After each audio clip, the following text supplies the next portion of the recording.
ठीक, तो मैंने अनम्यूट कर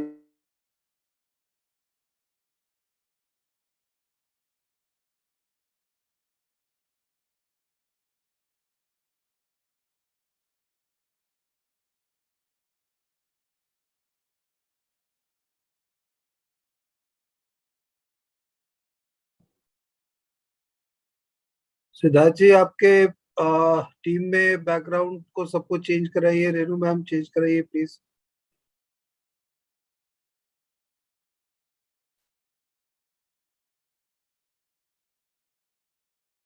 good afternoon Manmohan, colonel Manmohan rather, welcome.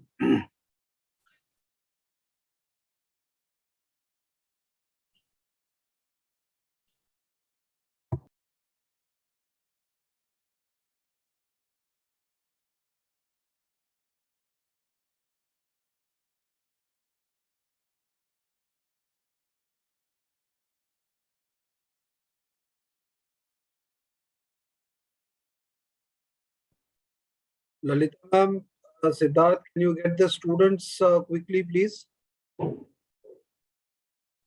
Lalita ma'am, can you get the students quickly, please? Let them be in. Can you hear me, Lalita ma'am? Siddharth, am I audible? Yes, sir, you are audible.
Hello, good afternoon. Yeah, good afternoon, Rosie. Good afternoon. Very good afternoon, sir. Good afternoon, everyone.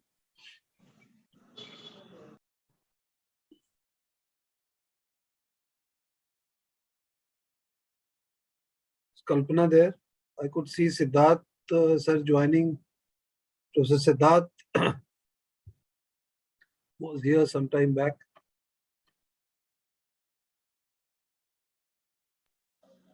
Oh, okay, sir. I can see the list. Siddharth sir is here. Good afternoon, sir. Am I audible, Siddharth sir? Can you unmute, sir? We can at least test the voice.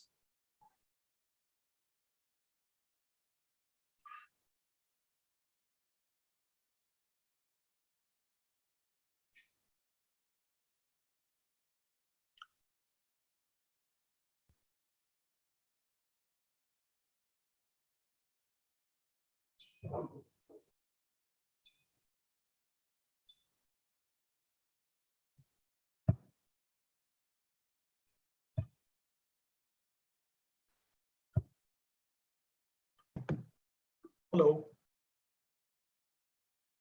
Hello, good afternoon, Mr. Thakur. Good afternoon, sir.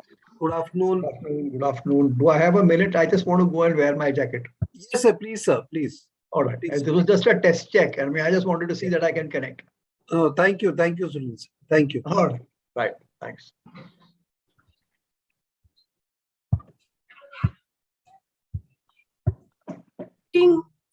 Who is controlling the meeting, because students are waiting in the lobby, they are not being given permission to get in.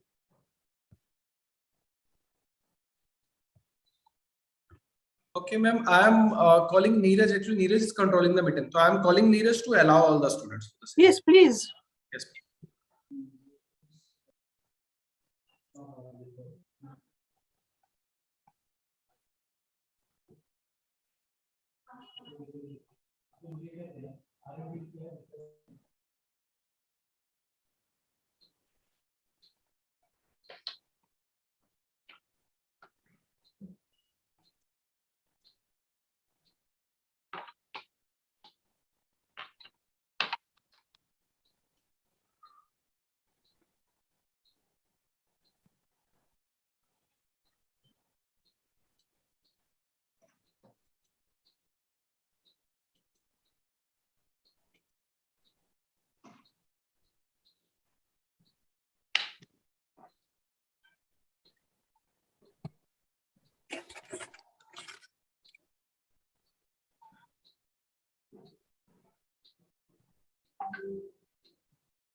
Good afternoon, Professor Siddharth.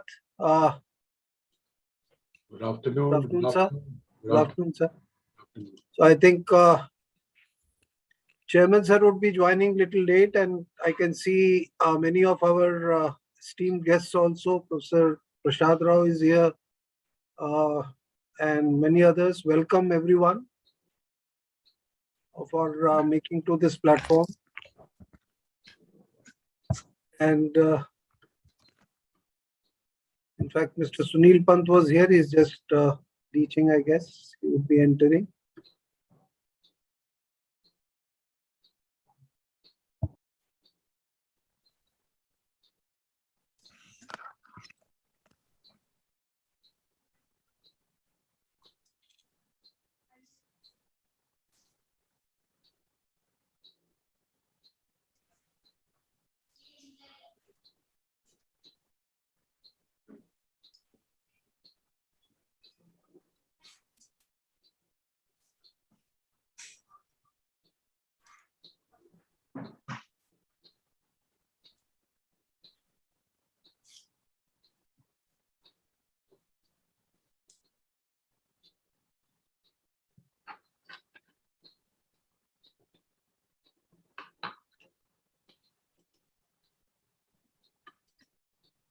Ritesh ji, good afternoon.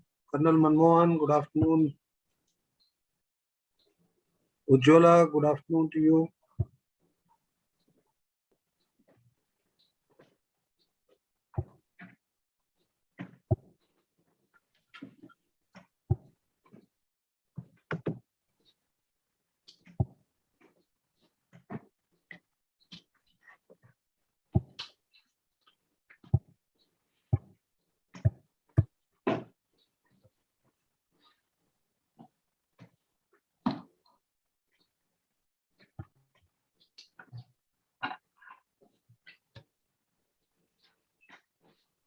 Right, sir, I'm back. Good afternoon. I could also see Professor Rajat Kathuria logged in. Good afternoon, sir. And if I'm missing any of the esteemed panelists, please, I hope everyone is unmuted. They can unmute themselves.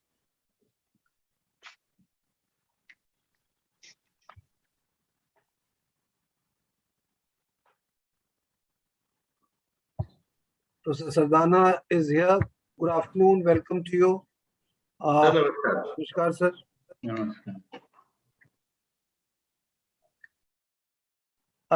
Good afternoon, Mr. Rishi. Good afternoon. Good afternoon. Thank you so much for making it to this session in spite of all your busy schedule today. And we are just hoping another 2 minutes. We should have other esteemed panelists. Dr. Rajat, good afternoon, sir. Can you hear me?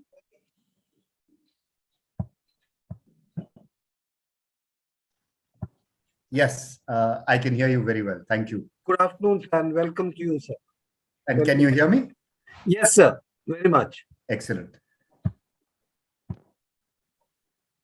I think we are expecting now Mr. T.K. Arun and Professor Arun Kumar, Professor Shettigar.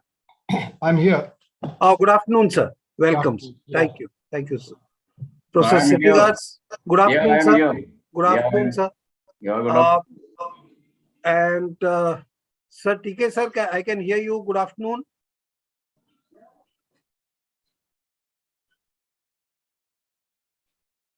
Mr. Arun, Mr. T.K. Arun.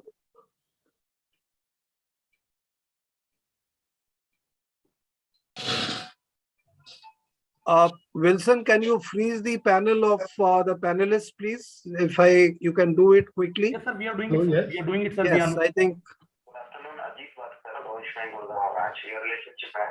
I know I'm in a webinar. Can we talk later? Okay. I think we can expect Mr. T.K. Arun anytime, and over to our host, Rosie, if you're there, if you can start, and I think it's time to start. Sure, sir. I'm ready, sir. Yeah, please. Okay.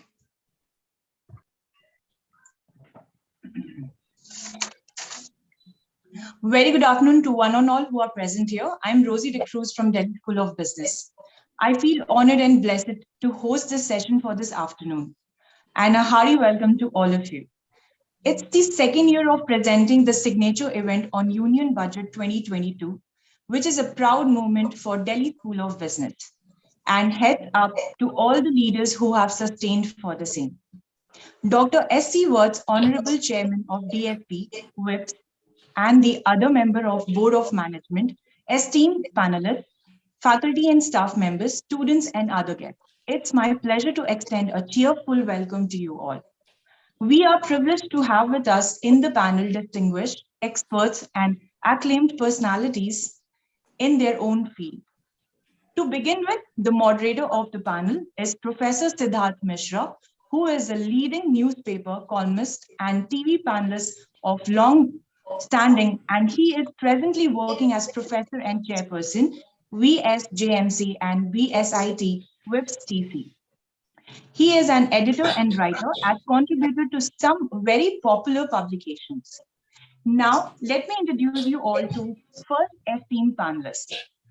Professor Arun Kumar is currently Malcolm S. Adisheshya Professor, Institute of Social Science Professor, Jawaharlal Nehru University. He was the former chairperson and chair professor in the Center of Economic Studies and Planning, JNU, and former president of the JNU Teachers Association in 2014. Our second esteemed panelist, Dr. Jagdish Chetiga, Professor Emeritus of Economics, BIMTech, member Prime Minister's Economic Advisory Council 2000 to 2004. He is doctorate in economics and IIT Delhi with professional experience spreading over 4.5 decades in varied fields such as teaching, research, industry, and governmental policy making process. Our third esteemed panelist is Dr. Rajat Katuria, Dean, School of Humanities and Social Science Professor, Economics, Shiv Nadar University. He has served as Director and Chief Executive at the Indian Council of Research on International Economics Relations before joining the university. He carries over 20 years of experience in teaching and more than 15 years of experience in economic policy. Our fourth esteemed panelist is Mr. T.K. Arun, Senior Journalist and ex-editor, Opinion of the Economic Times. He writes a fortnightly column on the paper's edit page cursor. He is regarded for his forthright views and incisive analysis on varied issues of national and social importance. Our fifth esteemed panelist is Dr. Vijay Sardana, Advocate, Supreme Court of India and Corporate Advisor. He is also a well-known and experienced senior professional speaker, writer, author, blogger, independent panelist on TV debate, business advisor with specialization on the subject related to innovation management in industries and economic issues, including applications of modern technologies for consumer agri-food products, commodity markets, rural and bioeconomy, and has been awarded specially by President of India for contributing in growth of India's commodity market. Our sixth esteemed panelist is Mr. Sunil Pant, Independent Director, Board of Supervision, Ghaznfar Bank, Kabul, Afghanistan, recently retired from India's largest commercial bank, State Bank of India, as a Chief General Manager and carries over 45 years of experience. Our seventh esteemed panelist is Mr. Rishi Raj. He is the Executive Editor at the Financial Express. He is an acclaimed active journalist and regularly shares his views and perspectives on various matters related to business and finance on Twitter and other social media platforms. Our eighth esteemed panelist is Mr. Abhi Barua, Chief Economist, HDFC Bank Limited. He is an experienced chief economist and senior vice president of HDFC Bank with a demonstrated history of working in the banking industry. He is a strong finance professional with a master and a degree in economics and skills in banking. Econometrics, portfolio management, risk management, and finance. Because of the monetary policy announced today, Mr. Rishi and Mr. Abhi, both of them caught up in internal policy meetings. However, we are expecting them to join us shortly.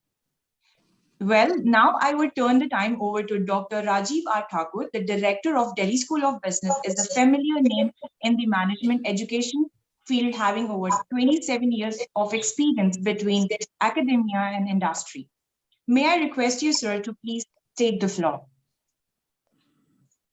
Thank you, Rosie. Good afternoon and namaskar to one and all. A small correction. In fact, Mr. Rishi is already in. Thank you once again, Rishi, for making to this platform. And Mr. T.K. Arun, welcome to you. It's an extreme privilege for me to welcome you all, the esteemed panelists, the distinguished audience that we have in the in this particular platform today. My dear students, welcome to all of you, and my gratitude and gratefulness to each and every member in this panel. And we look forward to a very, very illuminating discussion and deliberations. Frankly, I don't see any justification for this intervention of mine before this panelist and this audience. Though, very briefly, I would deliver my responsibility, which has been bestowed upon me to put the context and the scope of this particular event and the platform which Delhi School of Business has been launching and has been initiating for last 2 years, including this one. And a great motivation behind and a force behind is our esteemed Honorable Chairman, Dr. S. Vats, who would soon be joining us very soon. I also welcome the esteemed members of the Board of Governors and the other distinguished faculty members, deans and chairpersons of Vivekananda Institute of Professional Studies. This particular platform we started last year, and we had a very good, again, a very enlightening discussion moderated by Professor Siddharth Mishra.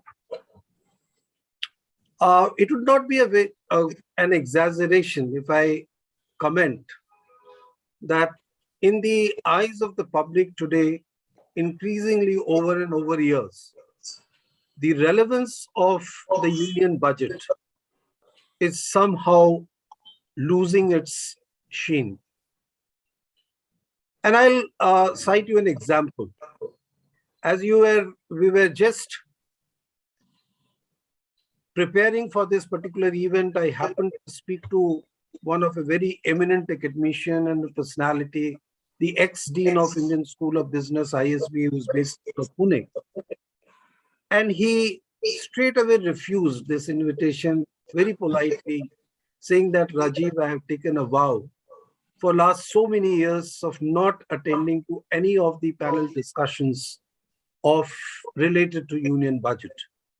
And the reason being that I don't find this document more than a statement and an accounting statement which is never followed up with an action plan or an action taken report or an audit or any kind of a follow-up document is presented.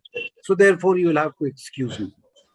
Now, if a person of that stature carries that kind of an perception, what to talk about the common man? What to talk about the youngsters, the young students? Now, I see two reasons, frankly.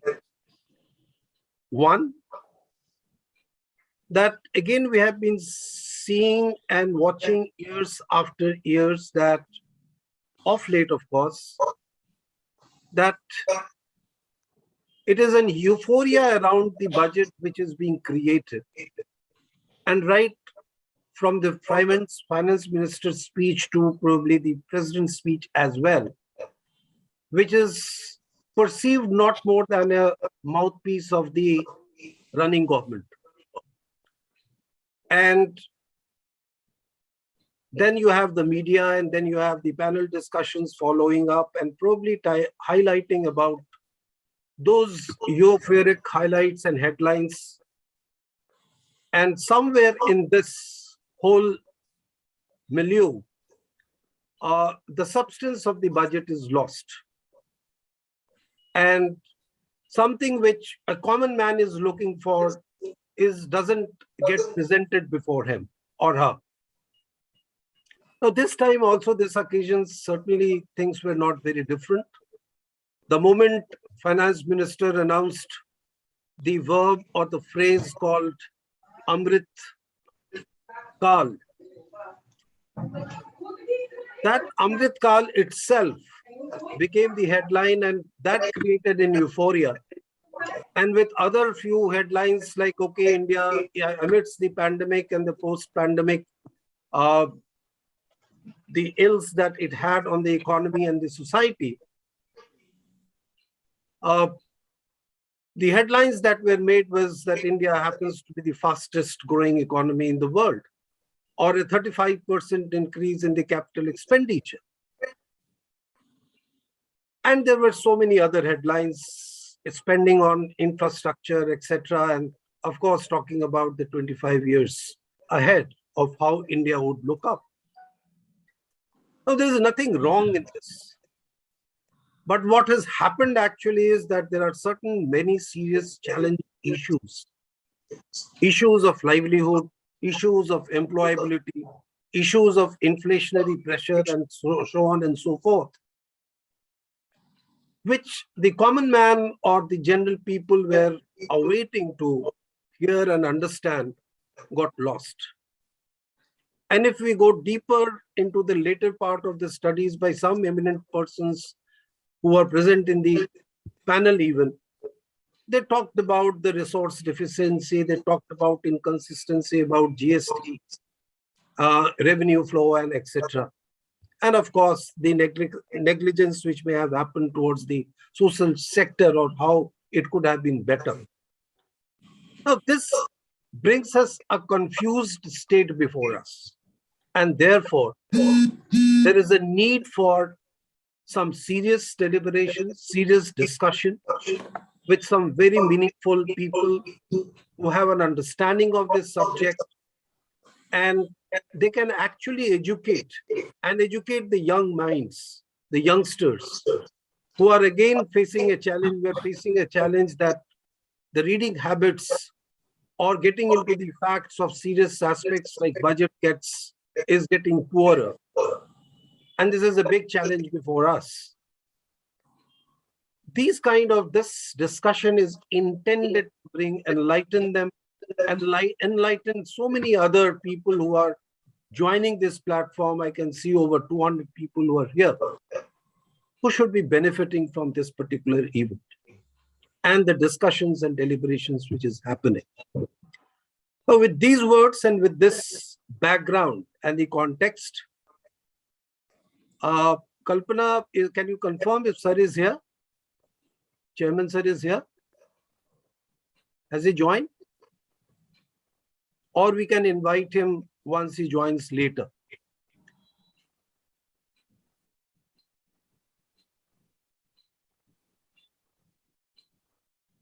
Okay, actually then, hello. Yeah, so with these words, I would like to hand over the platform to today's moderator, our own Professor Siddharth Mishra, and request him to take over, please.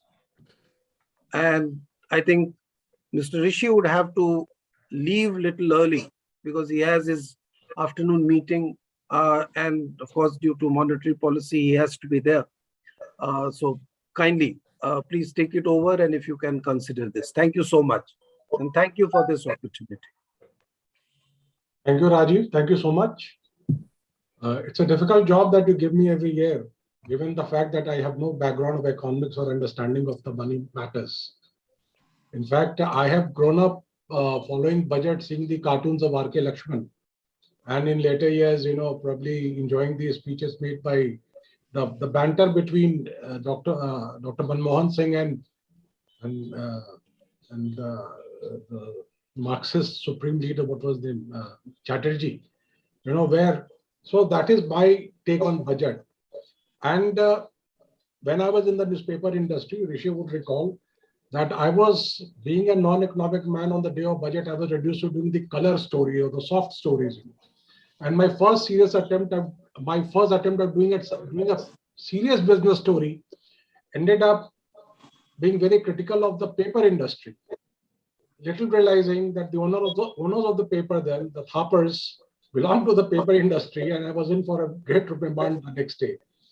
But having said that, budget, despite people saying that it makes little understanding to people, it makes of little relevance to people.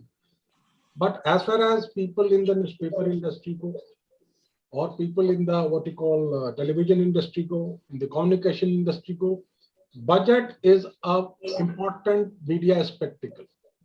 Budget is an important media event.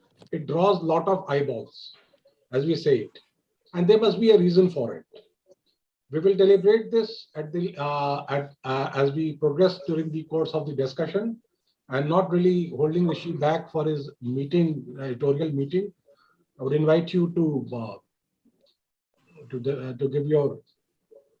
give your thoughts on the budget which has been given.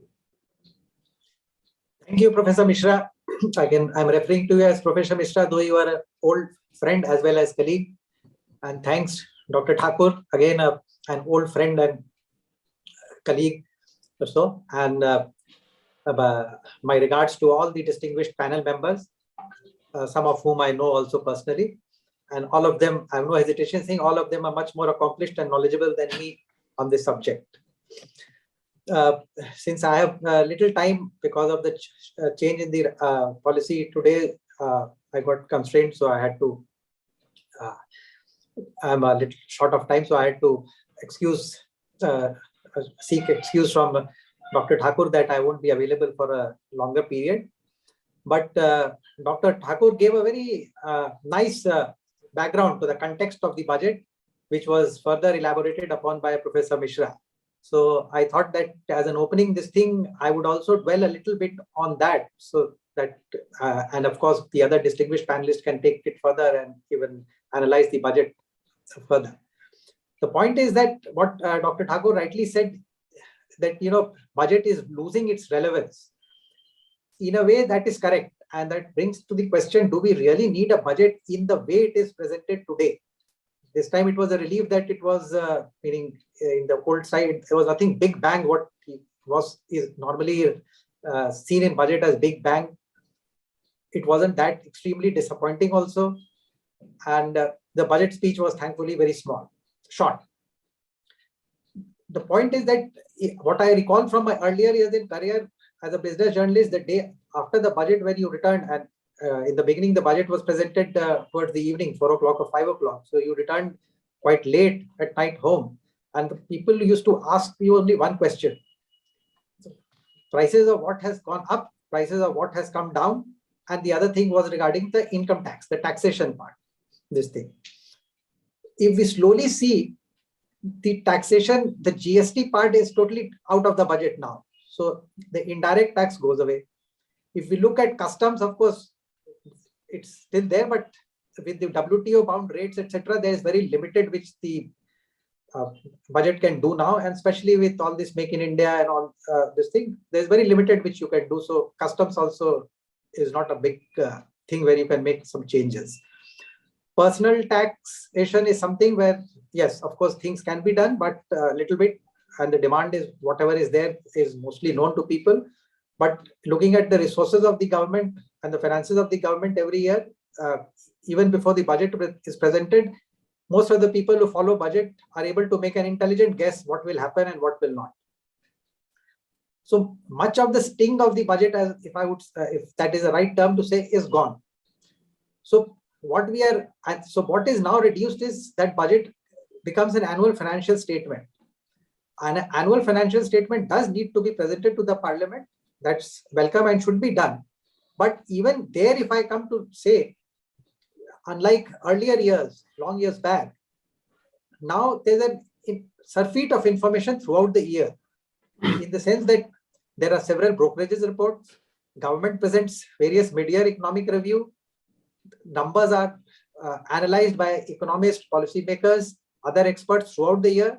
So what comes out in the budget is not a surprise. Even a fiscal deficit, what it would be, is more or less known. A few decimal points here and there, but it's not something which will be wide off the mark.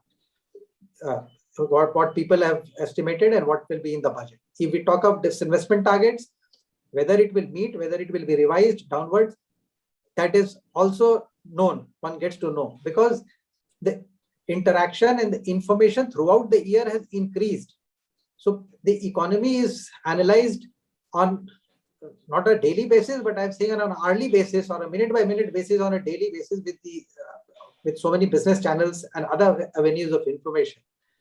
So what comes out in the budget in terms, so there are hardly any surprises you can give in budget. Of course, sometimes something here and there will obviously be done by some governments, which may upset the market or some segment of this thing. But those are again for the special, very niche segments or some specialized sector people, not for people in general. So then what do we come is about the huge grand policy, this statement, the vision statement. I will do this for agriculture, I will do this for highway, I will do this for railways, I will do this for airways, the sectoral part. That is also somewhere something which is already done throughout the year. For instance, we are talking about the new thing, productivity linked scheme, PLI, productivity linked incentives.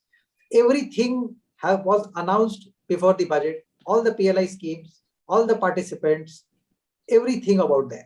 So what you are left to stay in the budget again is not much of a thing. What you talk about highways, what you talk about airways is more or less known.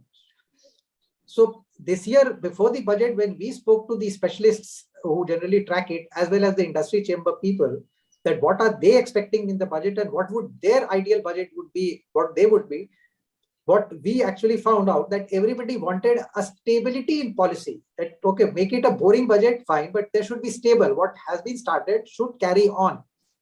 There should not be any changes, which is a good thing. If we look at the budget, it is more or less in that direction. But if it is maintained, because this year was not an election budget, but whether that stability will be maintained next year or not is a big question.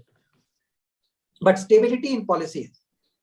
And the other, even if we look at if we talk to various industry segments, investors, foreign investors, all of them have a simple single issue with India about regulatory uncertainty, policies uncertainty. And the other thing is about, I would say, is that which is a bureaucratic stuff which they do is about putting sunset clauses. For instance, a couple of years back, when the corporate tax was reduced, as well as for any industry which has establishes a new unit or subsidiary, starts a manufacturing unit within that, the corporate tax was reduced to 15%. Very good. But there was a sunset clause which has now been extended by a year. Now in a manufacturing thing, why in the beginning only put something as 3 years or 4 years or so, whatever. People in the government may argue that if we don't put a sunset clause, maybe investment decisions will be delayed. So no, I'm trying to, so that people, companies can announce. But companies don't announce anything or don't manufacture anything just to meet that 3-year sunset clause, this thing that it will phase out.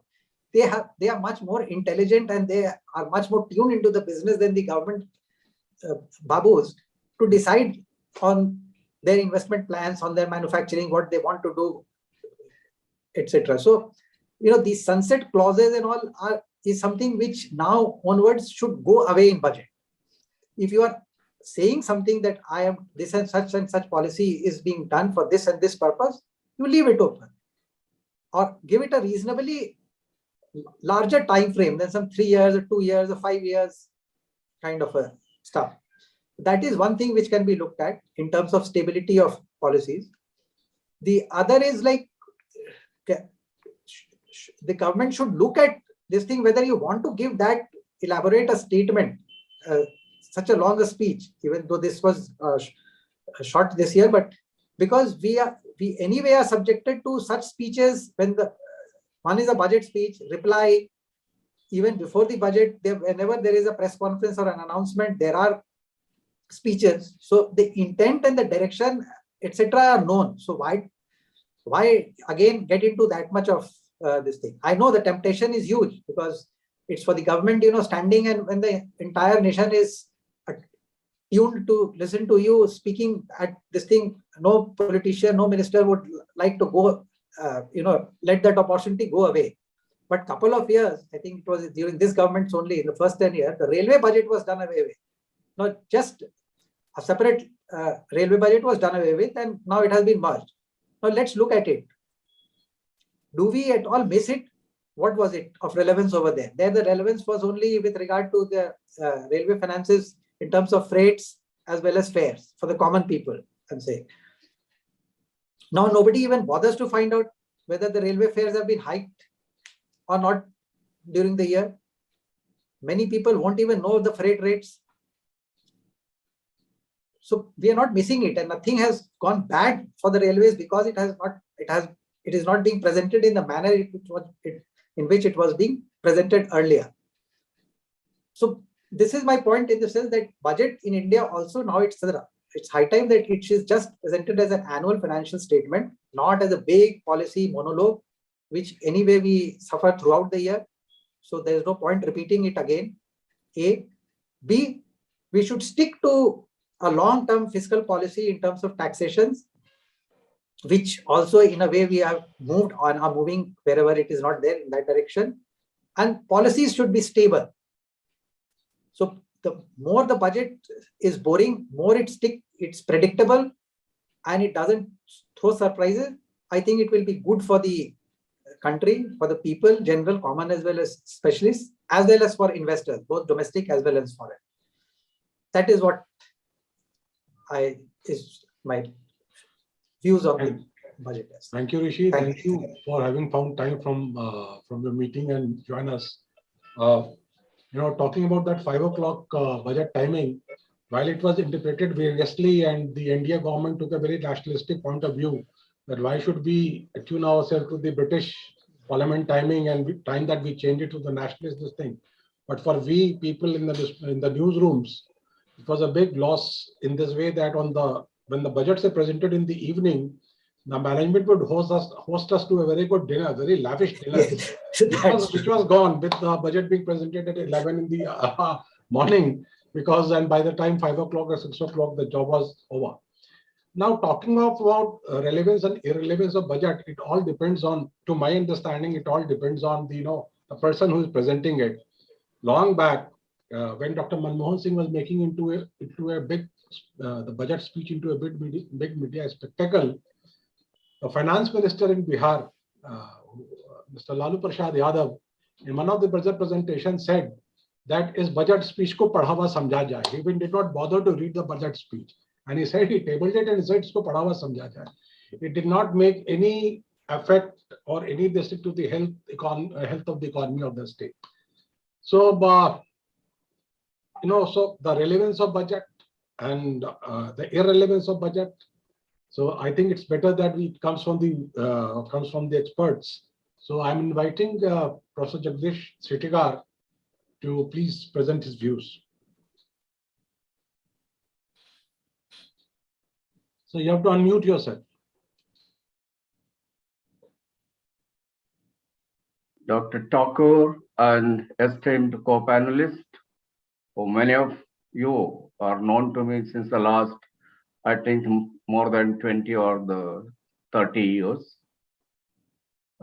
I'm a bit confused whether you are discussing the relevance of the budget or the budget proposals for the year 2022-23.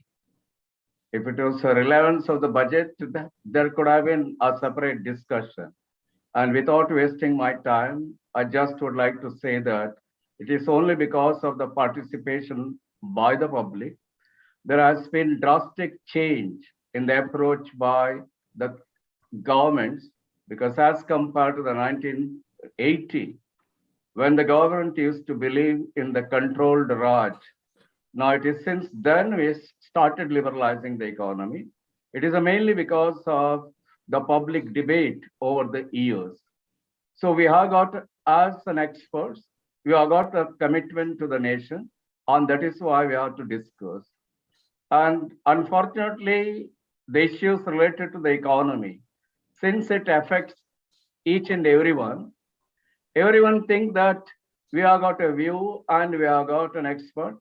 And I'm sorry to say that, like any other discipline, economics is also a serious discipline, and it has to be approached as per the norms and all. Now, coming back to the budget for 2022-23, there are certain limitations. One, of course, it is just 2 years prior to the what we call the last, the prior to the election, that itself is a limitation. And moreover, since the budget was presented during the 5 elections elections in the 5 states, and especially the covering one major state, which has got a large impact on the coming the parliamentary election, everybody expected that this budget would be populistic. But the budget focused on the economy, ignoring the political approach and all. For that, we should congratulate the finance minister. And as far as the approach is concerned, we can describe that it is a futuristic in approach, whether it is in terms of proposal to use the technology right from the farm sector to infrastructure, or even the defense, or even the fintech.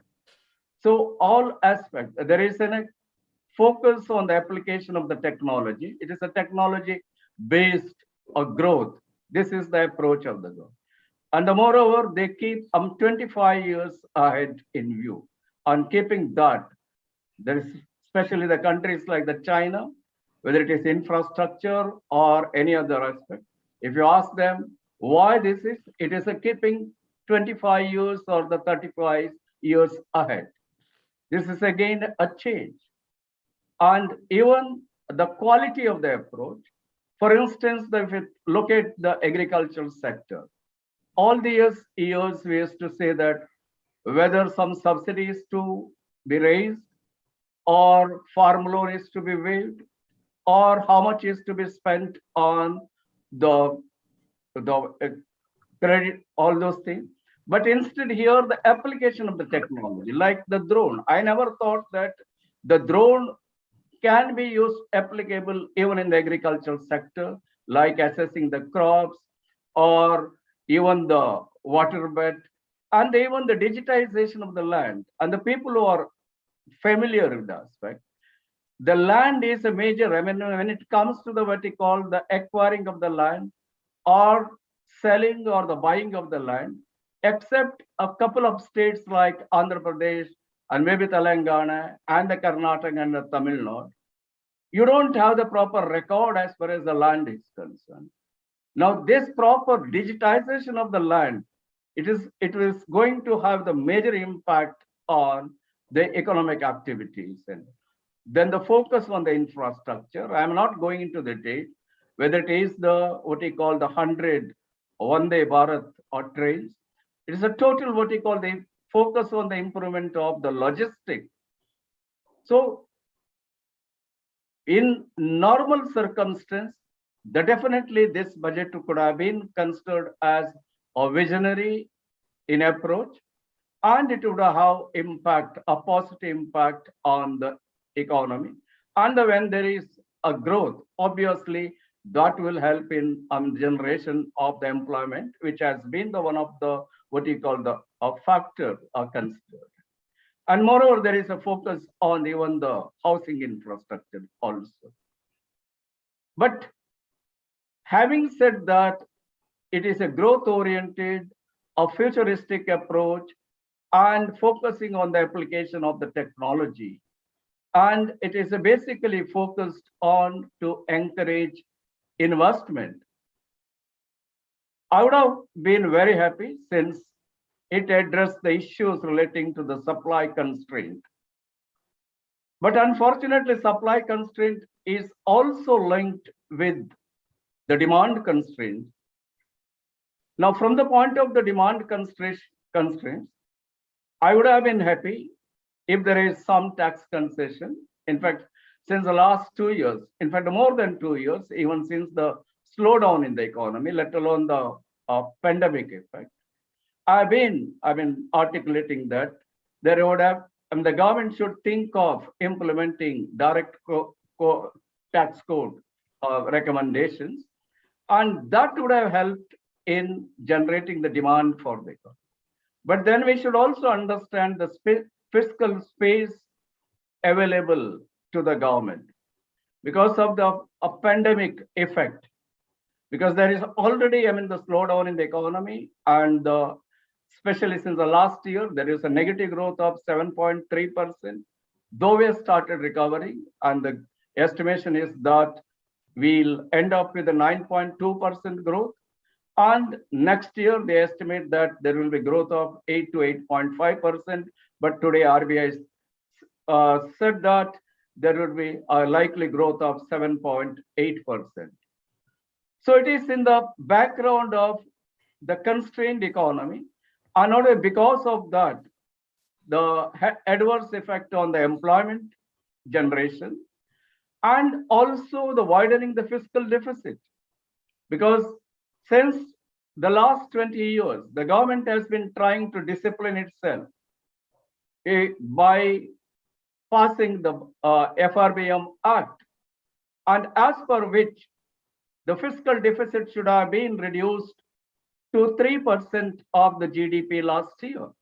But instead of that, because of hyper expenditure, because of the pandemic, the last year it ended up 6.8% fiscal deficit.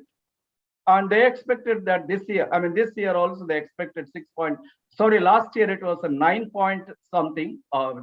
This year they expected 6.8%, but unfortunately it turned out to be 6.9%.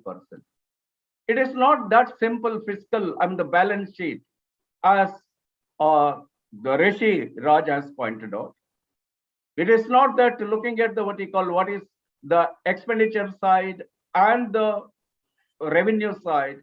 In that case, we could have treated it like any balance sheet of a company. It is not that simple, because fiscal deficit has got its own consequence, because that indicates what is the likely borrowing by the government.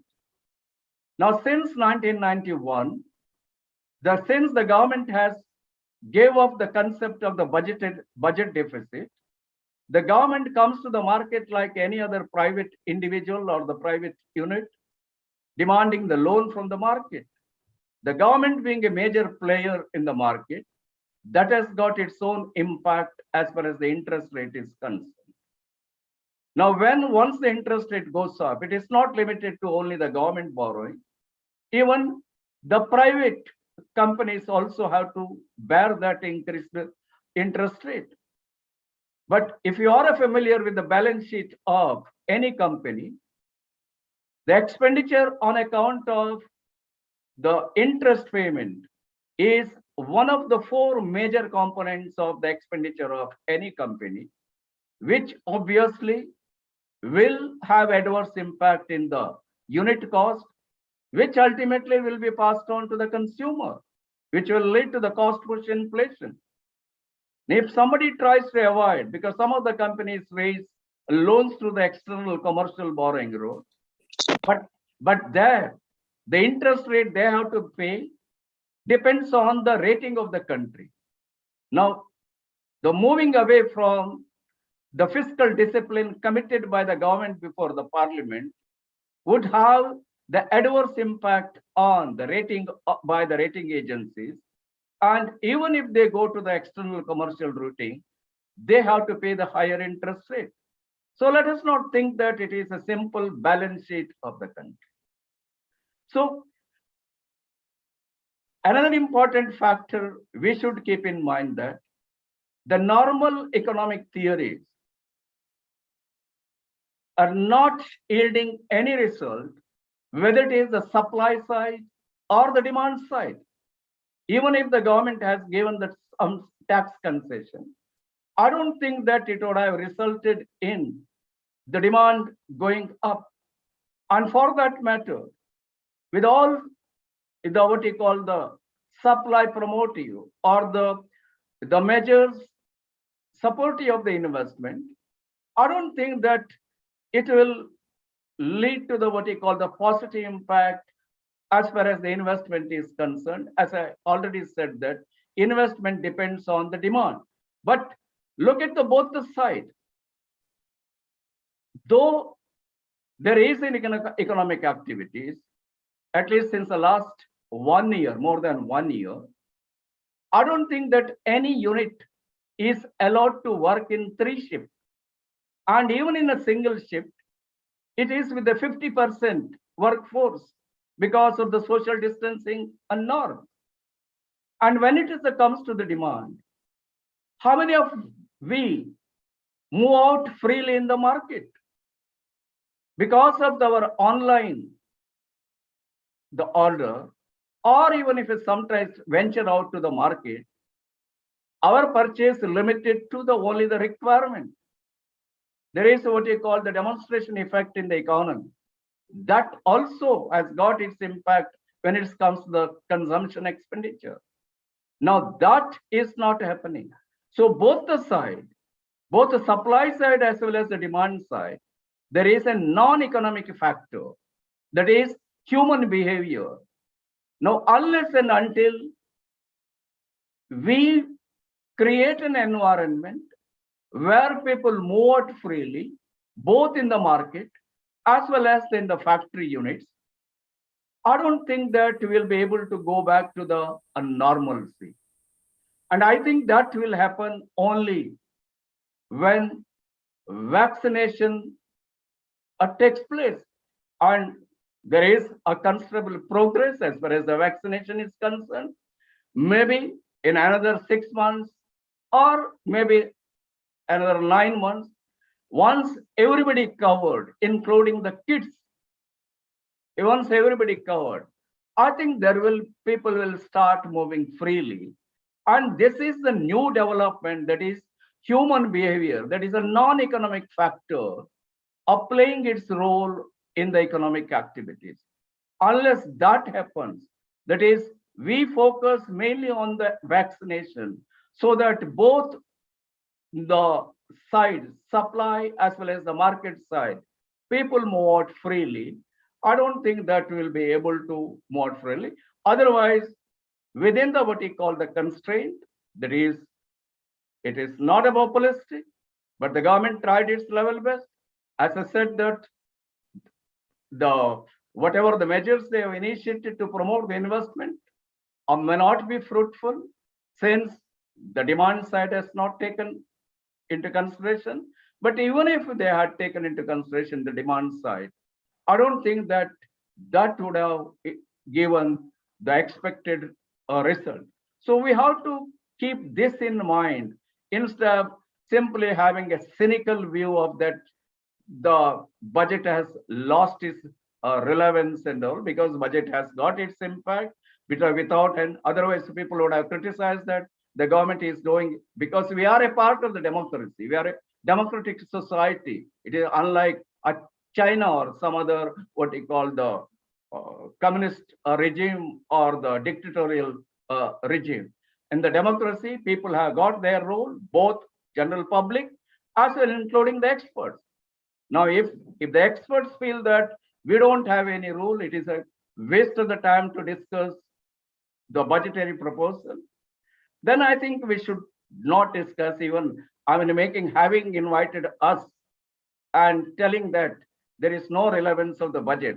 Because I also started feeling that listening this type of the thing, probably I'm wasting my time, but anyway, I've determined to articulate whatever the thing, views I have, so that there will be, the discussion. As an economist, whatever I feel that I put across, and I hope that there will be interaction with the students, and moreover, students also should know what is in the pipeline for them, because after the completion of the program, their postgraduate program, they will be looking for a job opportunity in the industry, which is directly related to the state of the economy. It is from that point of view, from both, it is not just the national interest, even from the interest of the students also. It is important to what is in the pipeline, so that students also should, can understand whether they are wasting their time in the 2 years PhD program, or whether there is any hope of getting, in terms of the job opportunities when they come out of it. So with that, I'll close down my views. Thank you, Professor Shettigar. Thank you so much for being so forthright with your views and having countered the point about relevance of budget. One of the whole purpose of organizing a discussion like this is that we have to come out of the inanity of discussion which we get to see on the televisions every day, and especially in the name of budget discussion. Therefore, this organization of this panel discussion, and wherein I'm glad that all kinds of views will come up and they would be talked about. And I'm so very grateful to you for having taken a position on this. You started your deliberation with saying that this is a fine budget because it did not fall into the bait, did not take the bait of announcing something for the 5 states which are going to the election this year. Now, this has been conversely been also interpreted by certain quarters as that the government does not have much to offer through budget now, especially for the states, and the largest state. In fact, there was a newspaper report today morning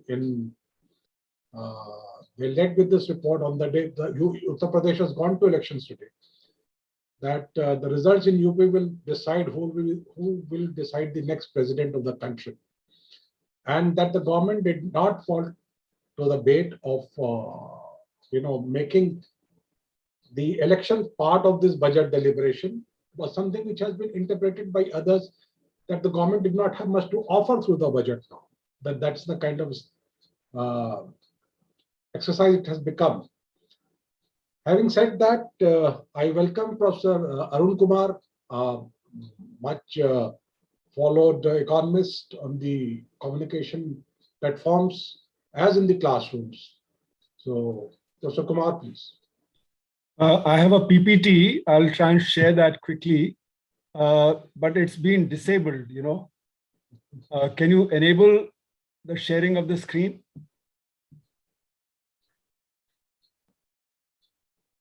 Hello? Yeah, it will be done right away, sir. It will be done right away. Yeah.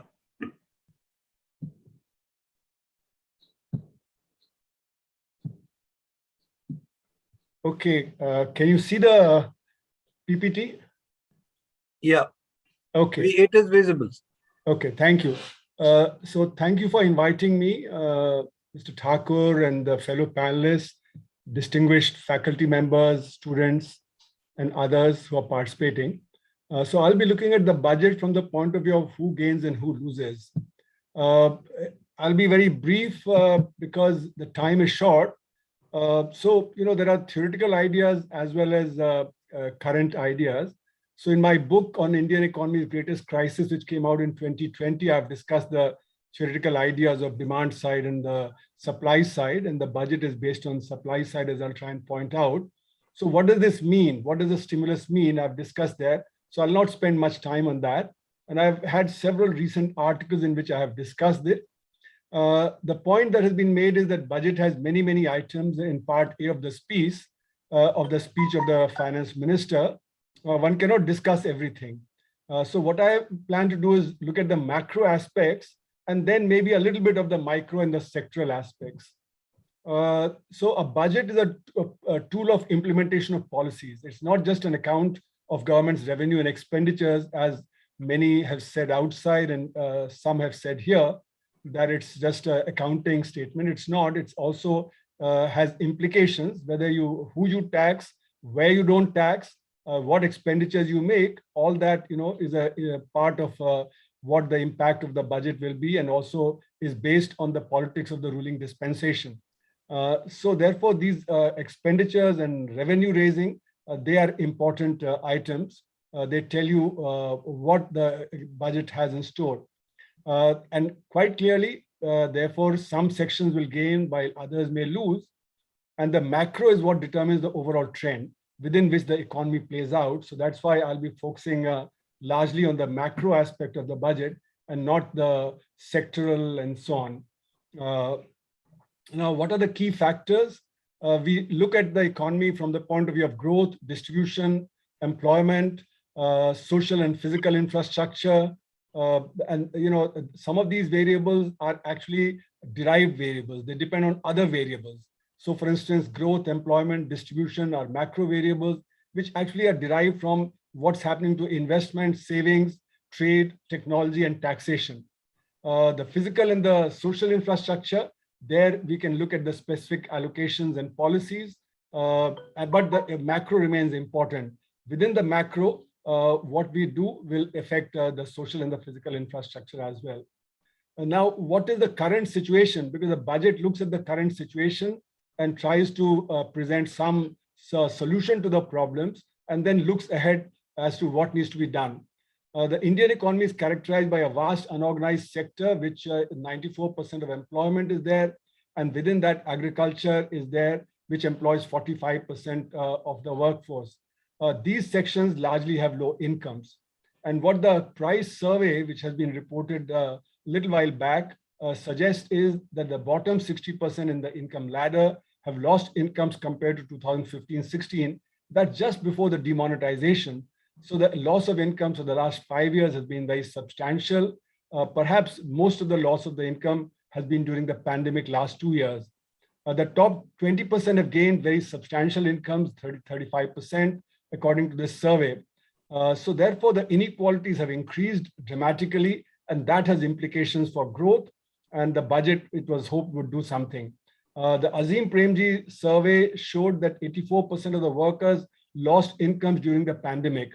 Now that's a big problem, because therefore the demand becomes a problem, as Mr. Shedikar was saying. And 90% said that they don't have enough money to buy even 1 week of supplies. The wealth of the top 1% has risen dramatically during the pandemic as the stock market has risen. And that also needs to be factored into our analysis, because resources are getting concentrated in the hands of few people. What does the budget 22-23 do? It focuses on the long run. That's what the budget says. That's what the previous panelists have also said. So the buzz is that it's for the long run. It's for the Amrit Kal, the next 25 years. The economic survey in 21-22, which was presented, flagged that the government would follow supply side policies rather than demand. And the budget is also in the same mold. So we have to analyze whether the supply side policies work. Now, in my judgment, the most important long-term factor is education, because that's what gives dynamism to society by generating socially relevant knowledge. So therefore, we need to look at what is being done for the field of education in the budget. And I find that the deficiency that was already existing is getting compounded, and that compounds societal problems, because rather than being able to solve our problems, the problems continue to mount. The budget is pushing the NEP, the new policy that has been announced, but I find that the solution to the challenge is not there either in the budget or in the NEP. What about the current growth?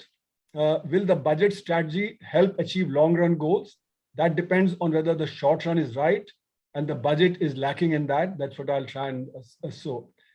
This strategy of supply side has actually, prior to the pandemic, led to the rate of growth declining from 8% to 3.1% for 8 quarters. And this is what I have pictured here. You can see from Q4 of 2017-18 that 8% has dropped to 3.1%. Then, of course, the pandemic took hold and the rate of growth dropped sharply. And now, because we are recovering from an unprecedented downturn in 2021, therefore, the rise would be equally sharp.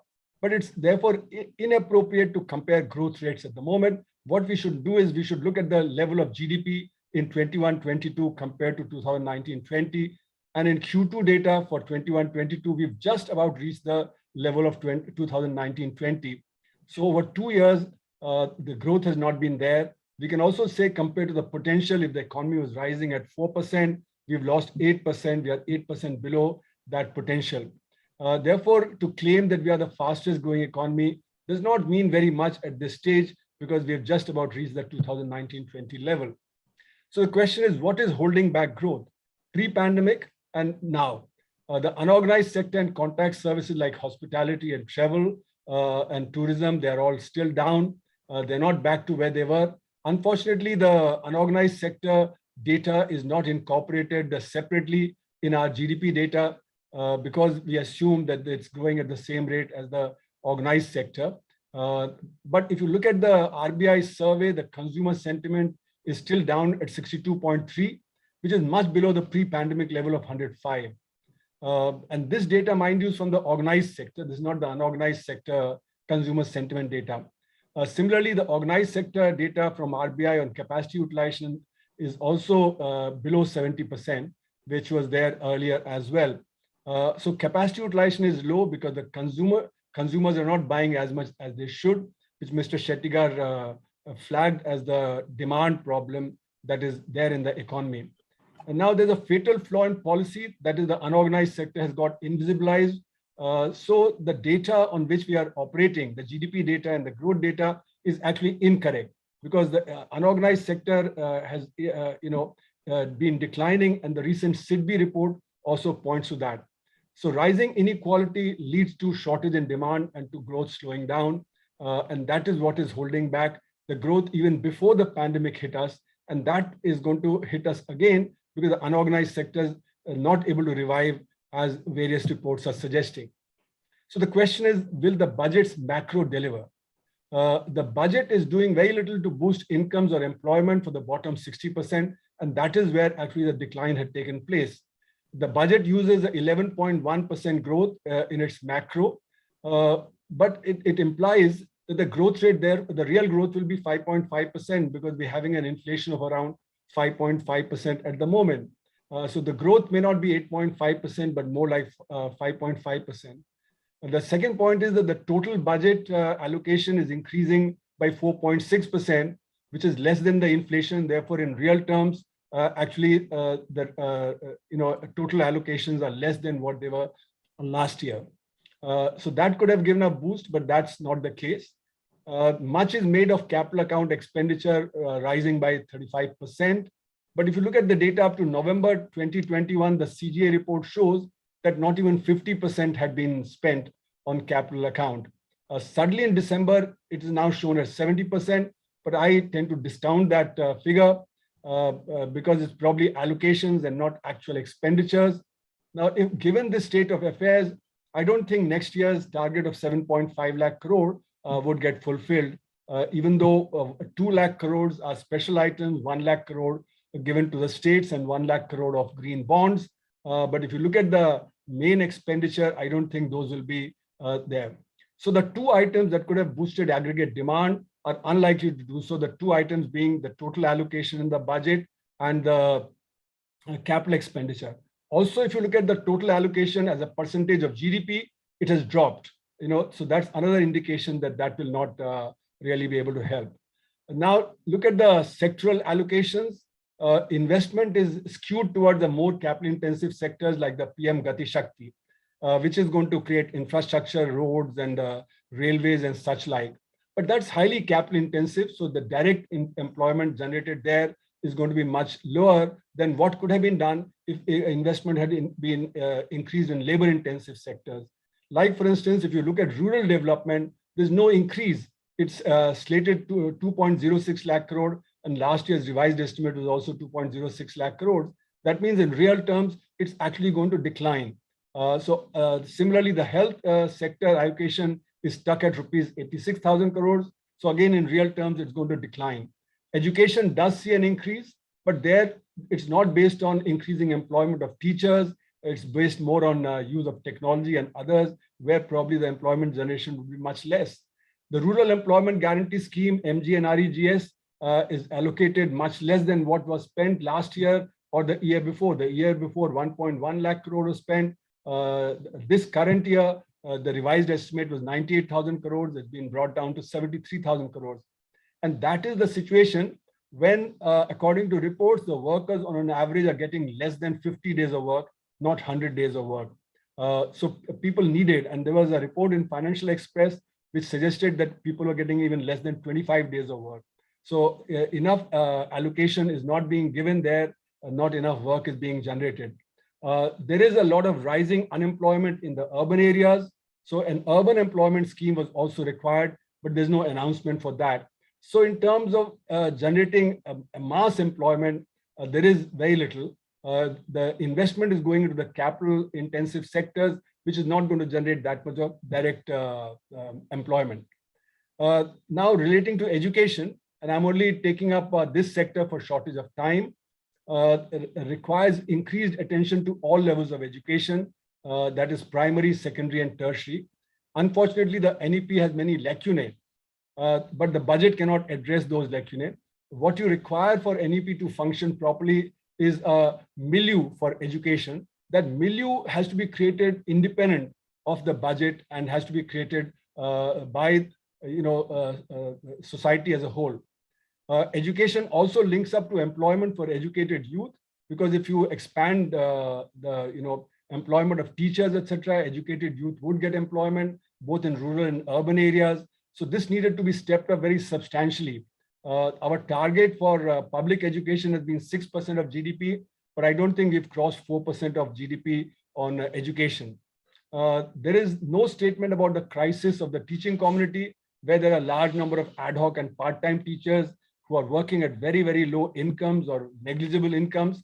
They're harassed and depressed for years. Delhi University is a case in point, where many ad hoc and part-time teachers have been continuing for years and years. There's no certainty in their life. So this kind of a crisis needed to be taken care of. So budget is not addressing the demand issue. The Atmanirbhar Bharat package, according to the budget, will create 60 lakh jobs, but that will be spread over 5 years.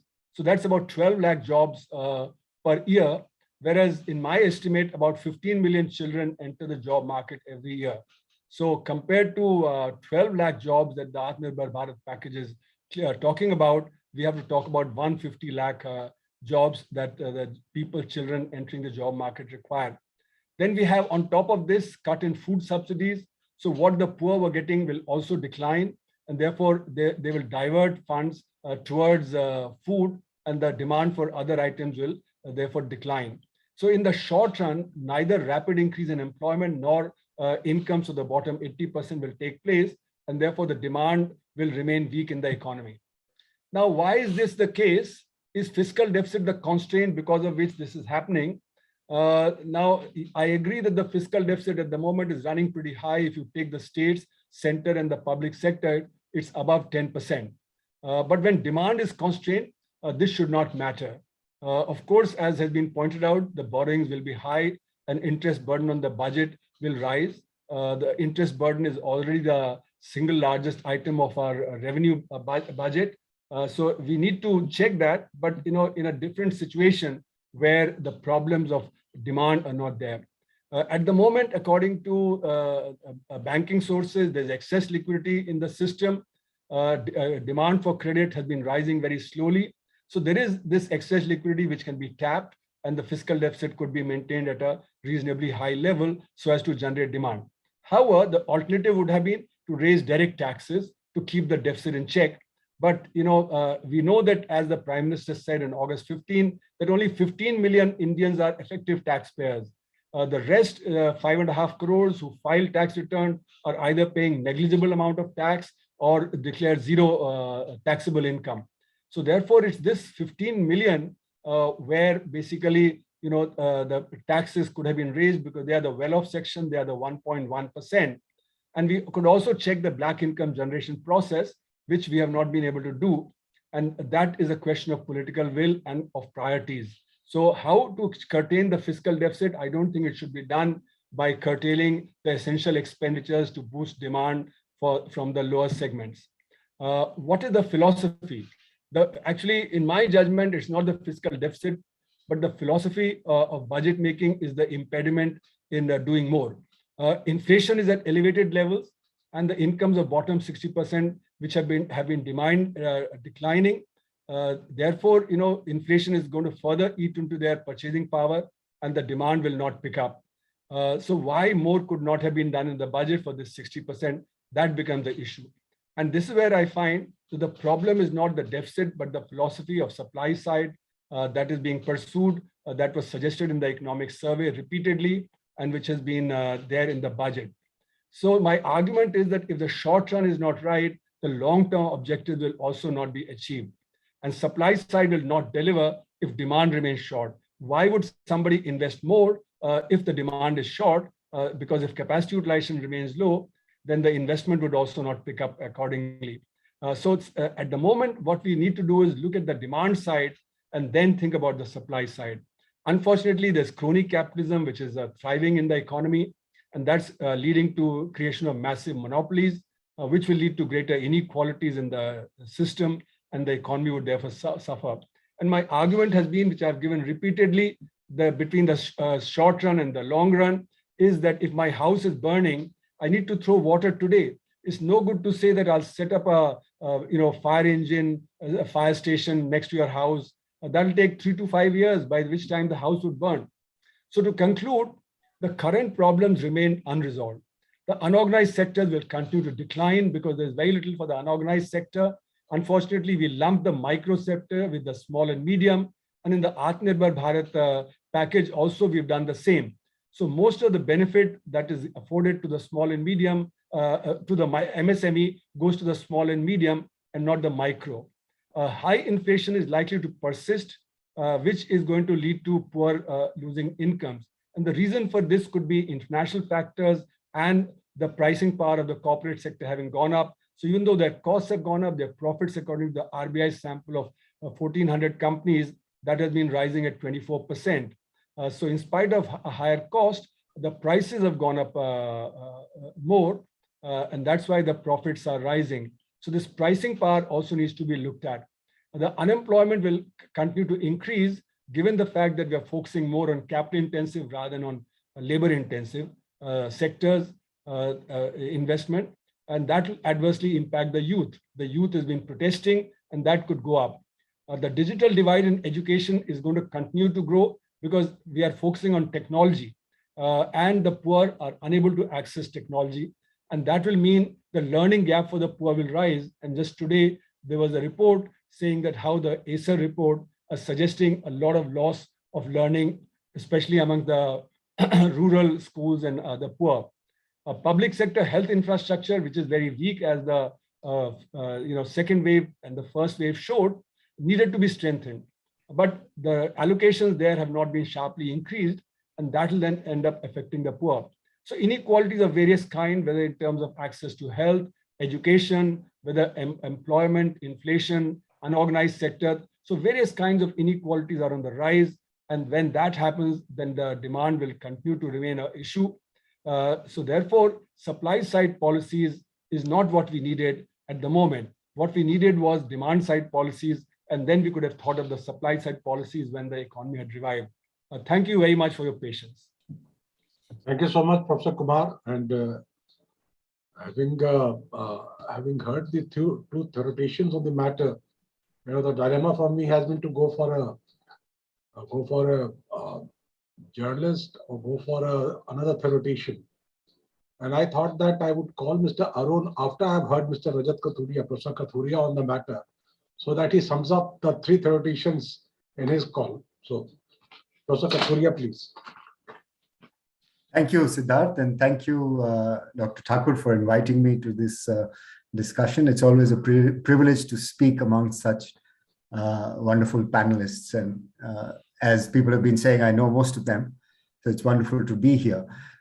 So I know there are a number of people who are going to speak after me, so I'll try and not repeat what has already been said, especially by Professor Arun Kumar.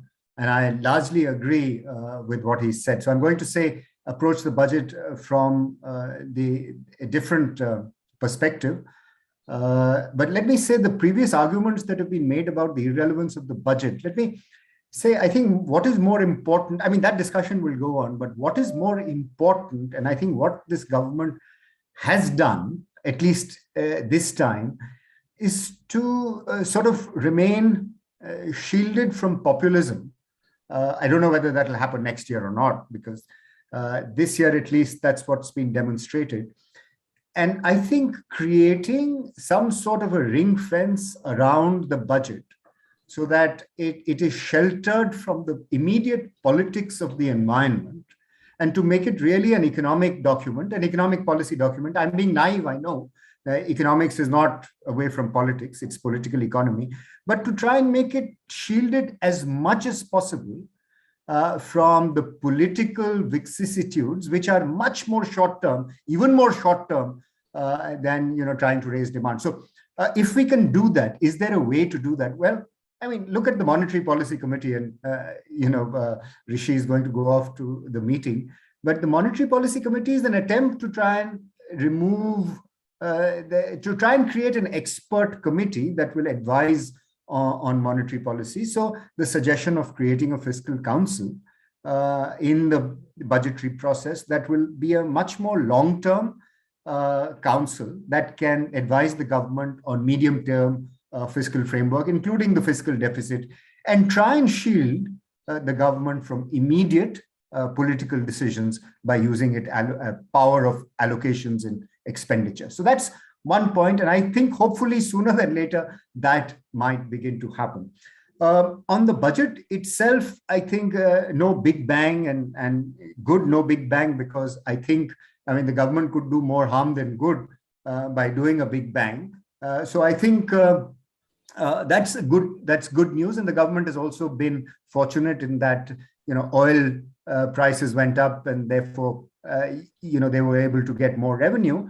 But they should try and create some more fiscal buffers for the future if this continues to happen, because this is one of the headwinds, as Mr. Arun Kumar has said, Professor Arun Kumar has said, inflation is a worry, and one of the headwinds is commodity prices in the future. And if commodity prices continue to rise, then I think the ability for the government to cushion will depend upon whether it has room to reduce the excise duties that it's put on the budget. And I think it should use some of its those instruments to create fiscal buffers, so that in the future it can actually reduce those excise duties in the interest of maintaining commodity prices and therefore inflationary tendencies, keeping them in check.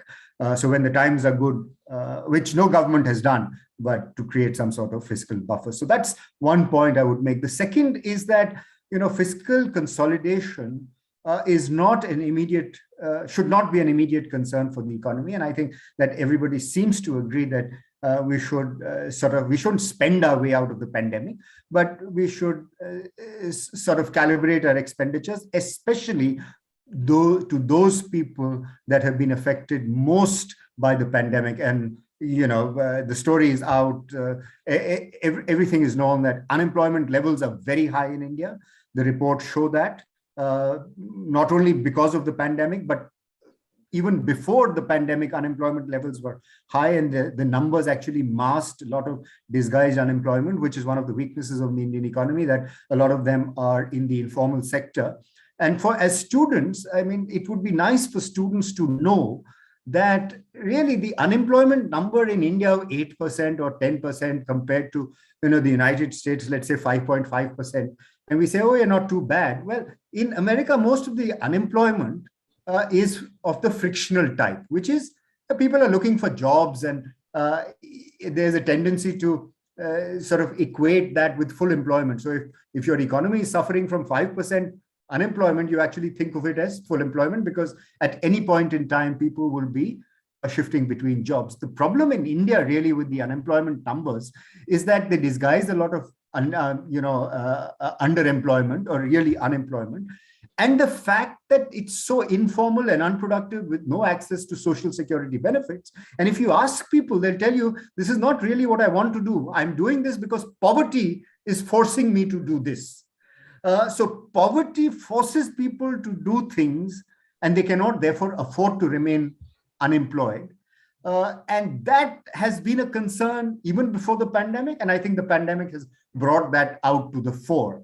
How to create productive jobs? I'm afraid I don't have answers to that question, really. How to create productive jobs, how to formalize jobs in the economy, how to create a social security architecture will take care of these upheavals that the pandemic has created, the migration crisis that happened, the unemployment crisis that faces up, the jobless crisis that faces up. I think the two sort of critical problems for the Indian economy, you can relate them to the budget or you can discuss them outside the budget. I think the budget will be a good place to discuss them, is the high growing inequality, which Professor Arun Kumar had talked about, the growing inequality becomes much more of a concern with the low levels of per capita income and the growing joblessness. If you put all this together, we are not in a very happy state. Of course, in the sense that formalization is constrained by IT and technology, etc. Although I think that's a little overblown in my mind. Technology is not going to displace too many jobs in India.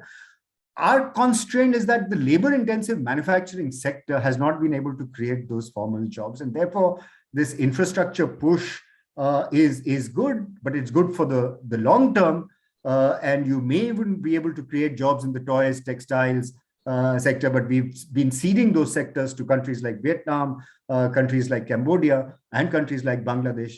So I think if we don't get that right, I'm afraid we won't be able to take off.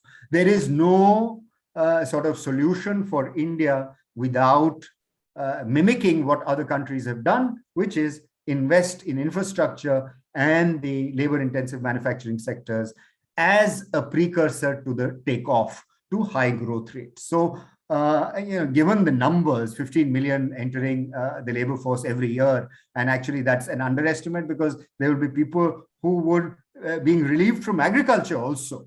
Because agriculture cannot continue to employ the kind of people that are employed in India. So there'll be people released from agriculture, there'll be new people coming into the workforce. And so job creation, I think, is the problem number one, which India as an economy needs to address. And hand in hand with that is the growing equality. And therein I come to the tax system. What could the tax system do to address this? I think, tax and spend is what I think Professor Arun Kumar was suggesting, and spending where the marginal propensity to consume will be high so that demands get generated for the supply side, which is the long term. So that's the sort of plan. And that is what the approach ought to have been and should have been. And therefore, expenditure on NREGA should not reduce. It should actually increase, and a social security architecture, social protection framework, not in the vein of the UBI, the Universal Basic Income, although we can discuss the Universal Basic Income. I think that will be too expensive for India, but targeted universal social protection framework is an important, you can't put this off on the back burner. This is important. We have Aadhaar now, and I'm sure there are ways to be able to implement this. So this is the crying need of India right now to have, and the pandemic, through the education sector, through the health sector, we know the kind of problems that have come to the fore, and the government actually needs to do this. Where will it get its revenues from? Often people say there's no fiscal space to do this, and you will hear this very often. But if you look at the numbers that, how many people pay tax in India, you continue to tax the people who are already taxed, and then there are these cesses and so on. GST is providing additional revenues, but GST is now out of the budget. So GST is providing additional revenues because of the inflation. Also, there's been a buoyancy in the GST revenues, and hopefully that will happen. Although our prediction as economists was that GST will provide a boost of 2% to GDP because of the efficiencies it introduces into the system. Maybe that hasn't happened. Maybe it will come in the future because there's been this center-state tussle that has been going on GST, and a lot of things have been kept out of the GST. But the GST is certainly something that was needed. India needed to have a one market, which it didn't have. So GST, I think, is a good thing. There's no going back on that. But the rate should be sort of harmonized, etc., reduce the number of rates, etc. But that's outside the budgetary process. In the budget, I would say there is already an attempt to do this, and some of it has been made. Get rid of the loopholes, all the loopholes. Make it saral, actually saral, one tax rate, and this dual system also will go. So reduce the tax rates, and I think for corporates the tax rates have been reduced. I don't think we should reduce those tax rates more. 25% now is fine. Coming from marginal tax rates of 70 to 80%, India is now down to 25%. So I think that's a reasonable tax rate. The attempt now should be on increasing long-term tax revenues for the government. And I'm using the word tax revenues is because disinvestment is one-off, and a lot of the international agencies, I'm not holding a brief for international agencies, but international agencies, a lot of them don't really look at these one-off revenues as a part of your fiscal earnings for the government. They are treated as below the line items. They are not above the line items. So if you sell off Air India and whatever money, in India's case, we've actually had to pay for somebody to buy it because of the debt. But even if Air India or any disinvestments gives you money, it should not really be a part of the fiscal record of the government. The good thing this government has done, and I'll come to my sort of final 2 points in a bit. The good thing this government has done is all those fertilizer subsidies, food subsidies have become a part of the budget. That's what it's attempted to do. And I think that's the right way to go, rather than treating them as off budget and, everybody having to scurry around trying to find out what the real fiscal deficit is. So that's a good thing. The other thing that I would recommend, how do you increase long-term fiscal revenues or tax revenues for the government without falling back on spectrum and sales of public sector entities, is to sort of expand your tax base. We've done a lot of work on this. There's a lot of room. Professor Arun Kumar hinted at that. I mean, it's much more of a question of implementation and creating a much more friendly tax regime. There's no point having confrontation between your tax officers and your taxpayers. Taxpayers will pay up, of course. I mean, given a little bit of nudge, they will pay up because of the kind of behavior that we've seen in the past and is in old Bollywood films that I grew up watching, was that the tax people who came after you were almost like terror. They were a terror, and there was no way of getting out of it. So, and once caught, you were always there. So, change that paradigm, make it more friendly. We are doing this for your good. We are doing it for build infrastructure, etc. There is a lot of room without increasing tax rates. I may sound like, I'm being naive and all. I've worked enough in the government to think that this is not really naive. It can be done. You need a good leadership from the top. So don't touch tax rates, get rid of the exemptions, have a much better implementation of friendly tax regime, and train your officers differently. You're not going, it's not as if you're going to a criminal and asking him or her to pay taxes.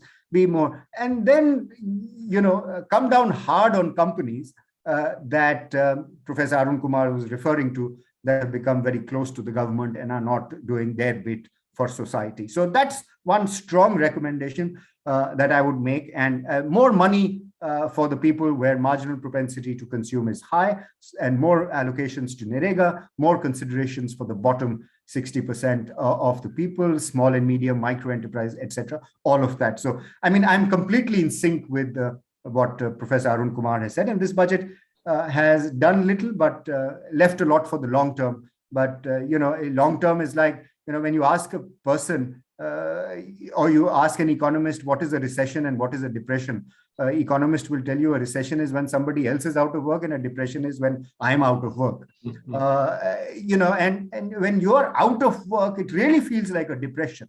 And the government needs to support those people. Otherwise, life becomes very difficult for them, and with the farm crisis, etc. So I would certainly say a social protection framework that looks after the livelihoods of the bottom 60%. 2 points, and I'll finish. One is, on this Make in India, Atmanirbhar Bharat, etc. I find the growing tendency of Atmanirbhar Bharat to be supported by increasing protectionism. And I could, talk a lot about this, but I would say that while protectionism will give you temporary relief, it's not a long-term way to address competitiveness for the Indian economy. There are other ways. We know what the other constraints are, and the Prime Minister keeps talking about those constraints, ease of doing business, etc. And we should address those rather than giving in to protectionism, which is what the industry always lobbies for, and creating those import barriers for, let's say, umbrellas this time.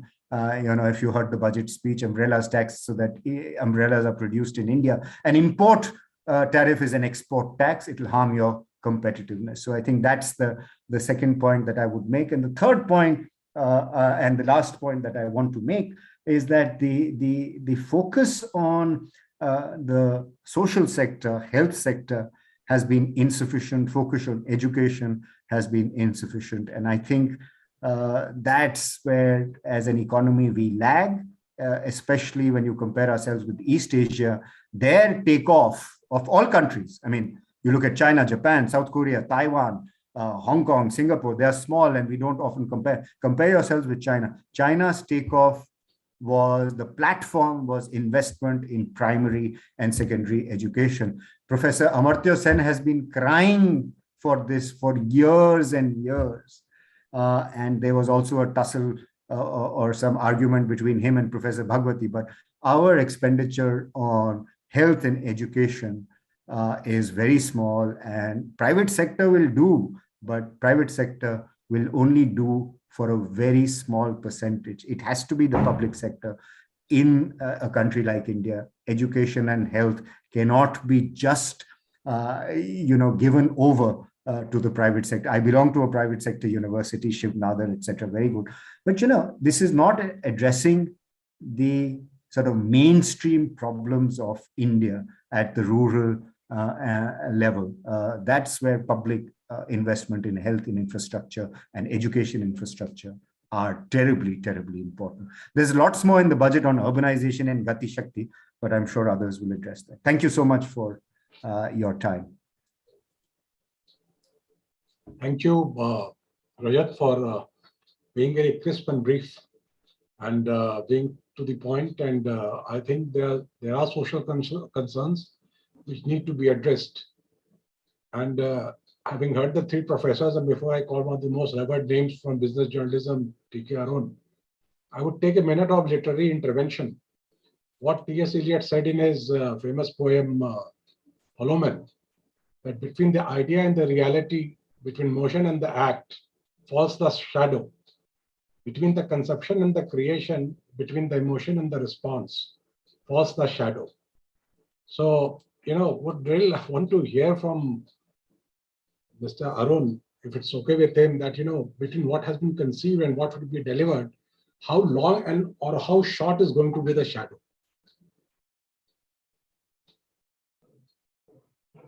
Sir, you have to unmute. Sir, you have to unmute.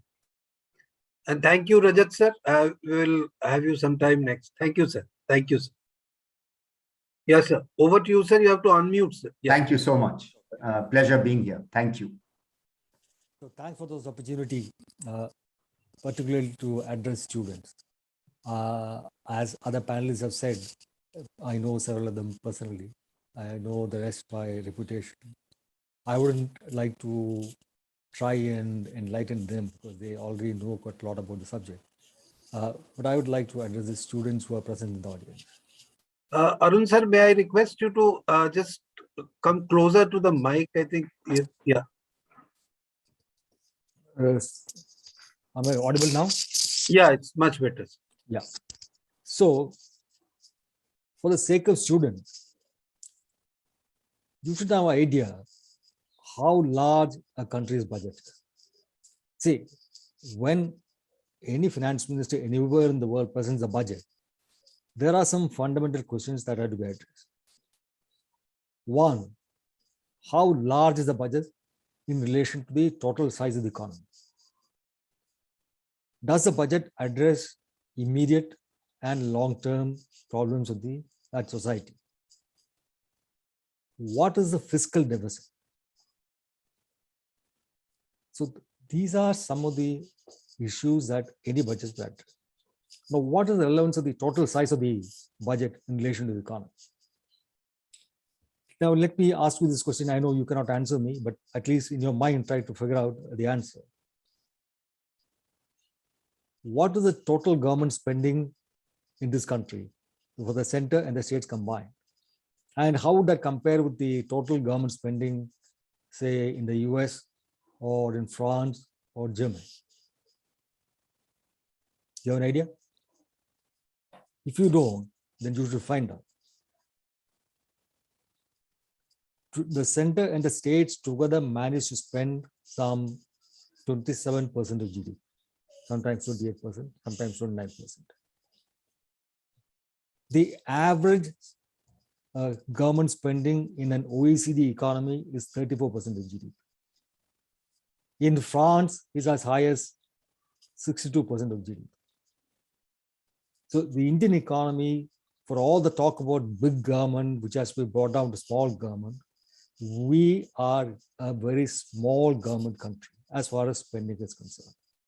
And this is essentially because our ability to raise taxes has been very limited.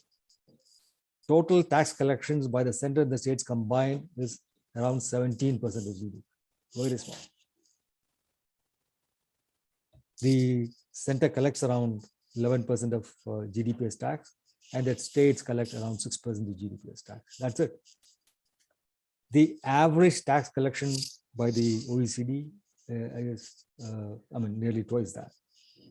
So if we want to become a developed country, if we want the government to fulfill the duties that we expect of the government, that government must have the ability to spend.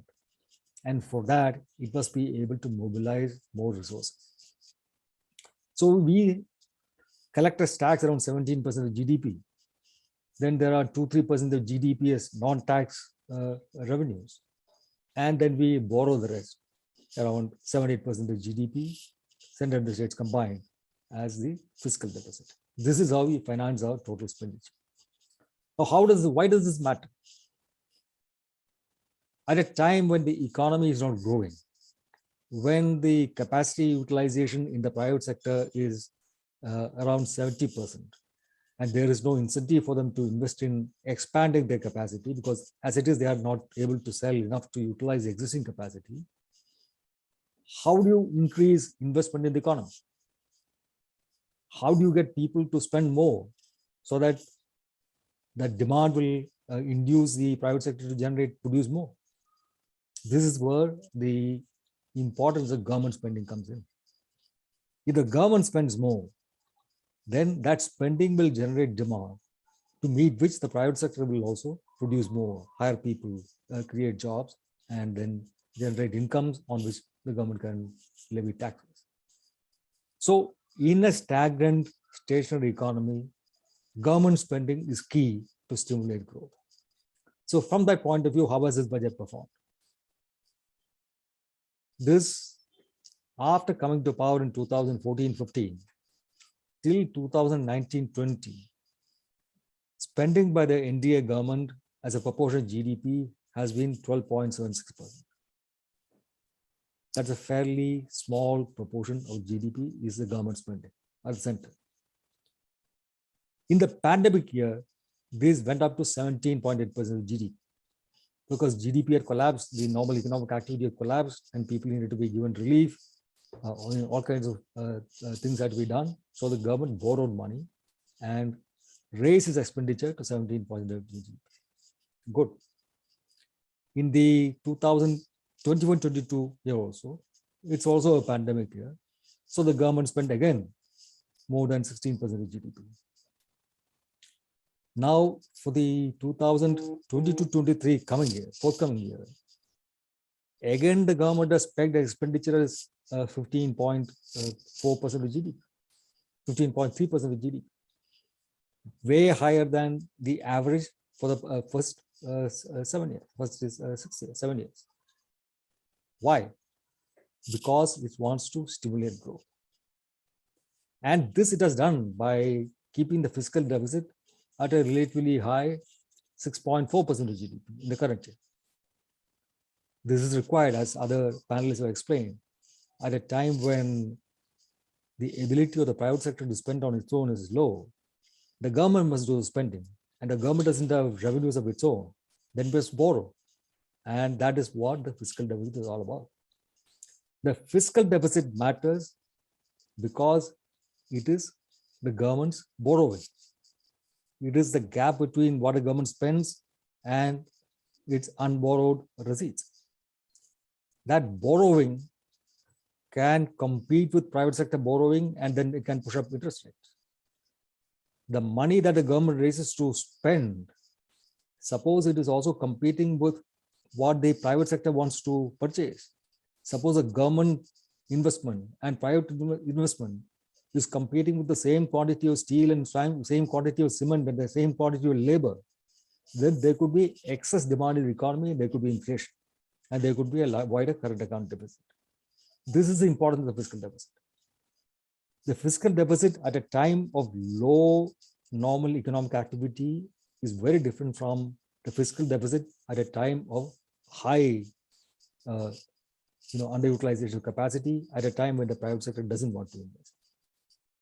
So right now, there is very little danger of the fiscal deficit creating excess demand because the private sector's keenness to invest is very, very low. Unless the government shows the way, generates demand, the private sector is not going to invest because their own capacity is underutilized. So the government has done well to increase the fiscal deficit, keeping it high at 6.4% of GDP, and spending a larger proportion of GDP as total expenditure. So these are good things. Now it has been said that the government has kept the politics out of the budget. I would say that is wrong. The current budget does not address the requirements of the UP elections or the Goa elections or the Manipur elections. True enough. However, please understand, Narendra Modi came to power promising Achhe Din on the slogan of Vikas. And after he came to power, the growth rate has been declining year after year. At no point has the economy touched the kind of growth that has been achieved during the UPA government. It is imperative before the 2024 elections, general elections, that he should be able to deliver a robust growth, at least by the middle of 23, right? Only then can he tell people we are actually a pro-development, pro-Vikas government, which can actually generate growth. Otherwise, people will dismiss his claims as being hollow and dismiss the government as a government that doesn't work. Therefore, the ability to achieve growth is a completely political goal. And that is why the government focuses on mustering infrastructure-led, capital expenditure-led growth in the budget. Because that's the only way the political ideology of Vikas can be sustained. Now, this budget assumes that the pandemic will be over next year. It will be over by the end of the current fiscal year itself. And I tend to agree. This is the only justification that will explain why the outlay on health is coming down or rather is static. Why the outlay on NREGA is coming down. Because you expect normal economic activity to pick up. So you don't need to generate employment using this employment guarantee scheme. So it's a budget that sort of assumes that the pandemic will not be impeding economic recovery. And my expectation is that thanks to Omicron and thanks to widespread infection of people in the past, people have acquired immunity. The seropositivity survey in Delhi showed that 97% of adults had antibodies. Surprisingly, 80% of the children also had antibodies. Now, children had not been vaccinated. So if children acquired immunity or rather antibodies on that scale, it is because they had been infected. While the reported infection rates were far lower, the fact that 80% of children who were not vaccinated had these antibodies shows that the population at large had been infected and they have recovered and they become immune. So I think it's a safe bet that the pandemic will not manifest in its virulent, disruptive, economically destructive phase anymore. It will be over. And therefore, the budget's basic assumption that it will be a post-pandemic normal situation in which it can go about rebuilding growth, I think is justified. Now, one big criticism I have against the budget is the increase in import duties. When you increase import duties on A, B, C, and goods, because we think that A, B, C items are things which should be produced in India, which can be produced in India, while you decrease import duties or keep them at zero on X, Y, Z, because you don't think they need to be produced or they can be efficiently produced, The government is playing God. The government is deciding in which sectors of the economy Indians will have capability, a comparative advantage, and in which sectors Indians will not have comparative advantage. And now this is exactly the philosophy that the present government accuses Nehru of. That Nehruvian socialists and central planners presume to know which sectors of the economy would do well and which sectors of the economy will not do well. And therefore, they allocated resources to the sectors they thought they should be promoted in India, while leaving others to degrade.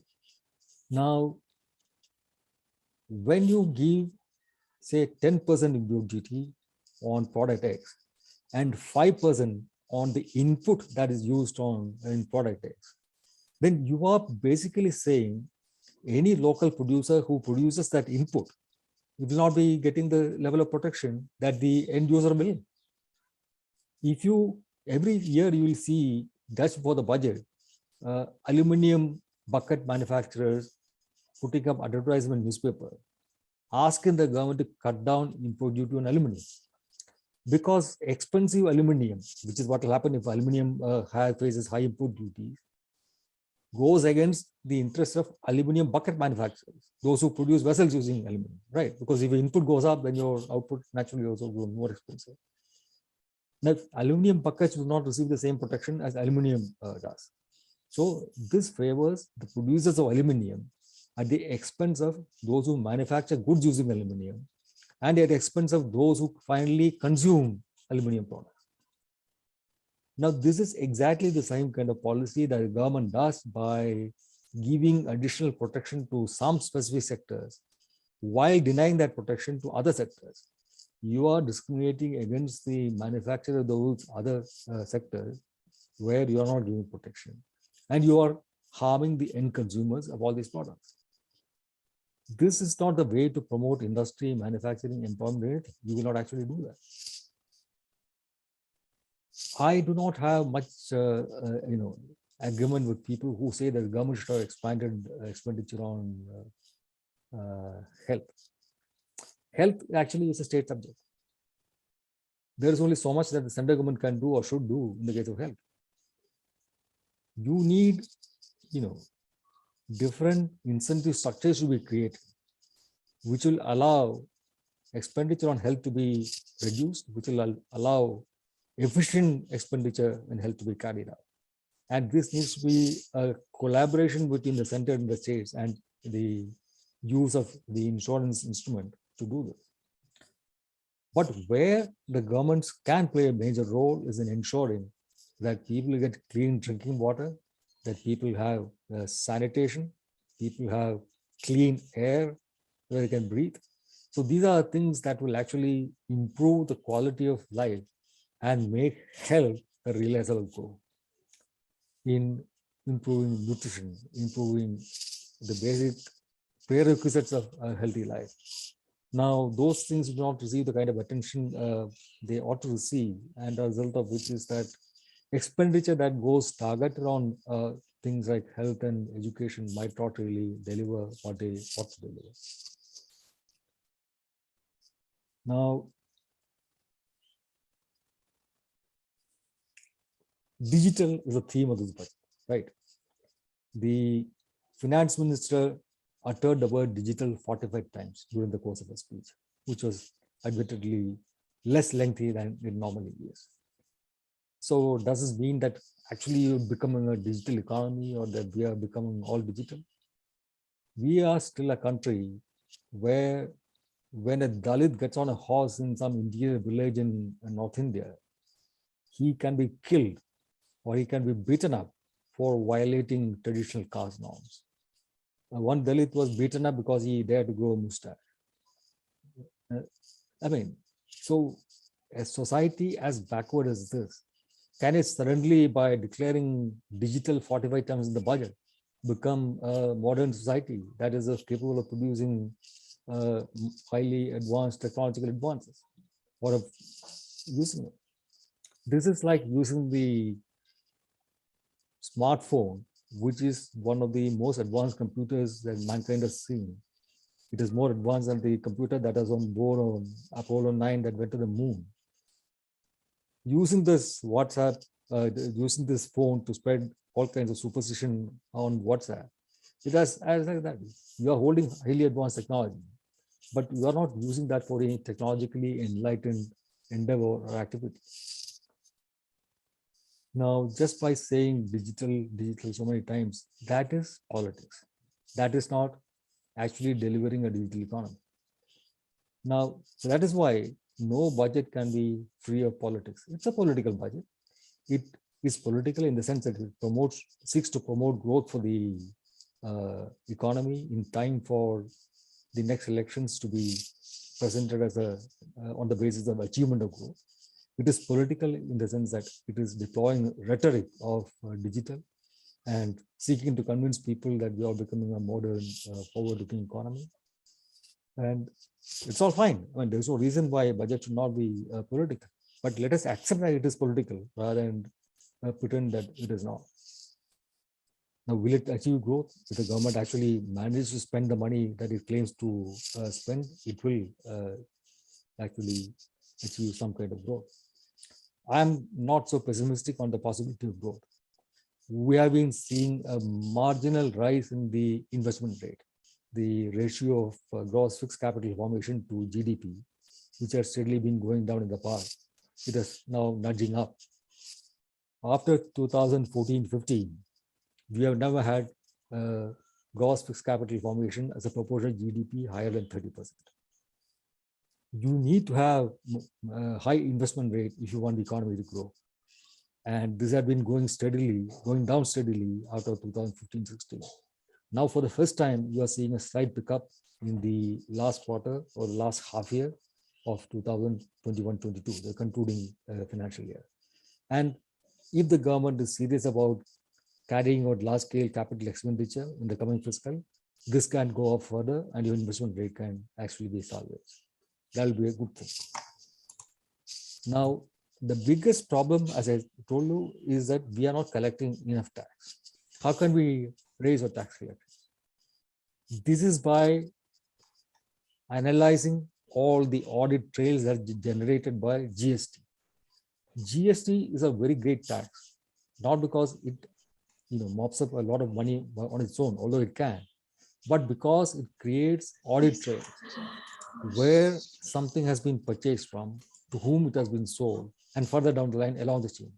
So if you follow the GST chain, you can actually locate every single economic agent diligently. Now, it's common knowledge that there are textile manufacturers in Surat who evade tax as much as possible.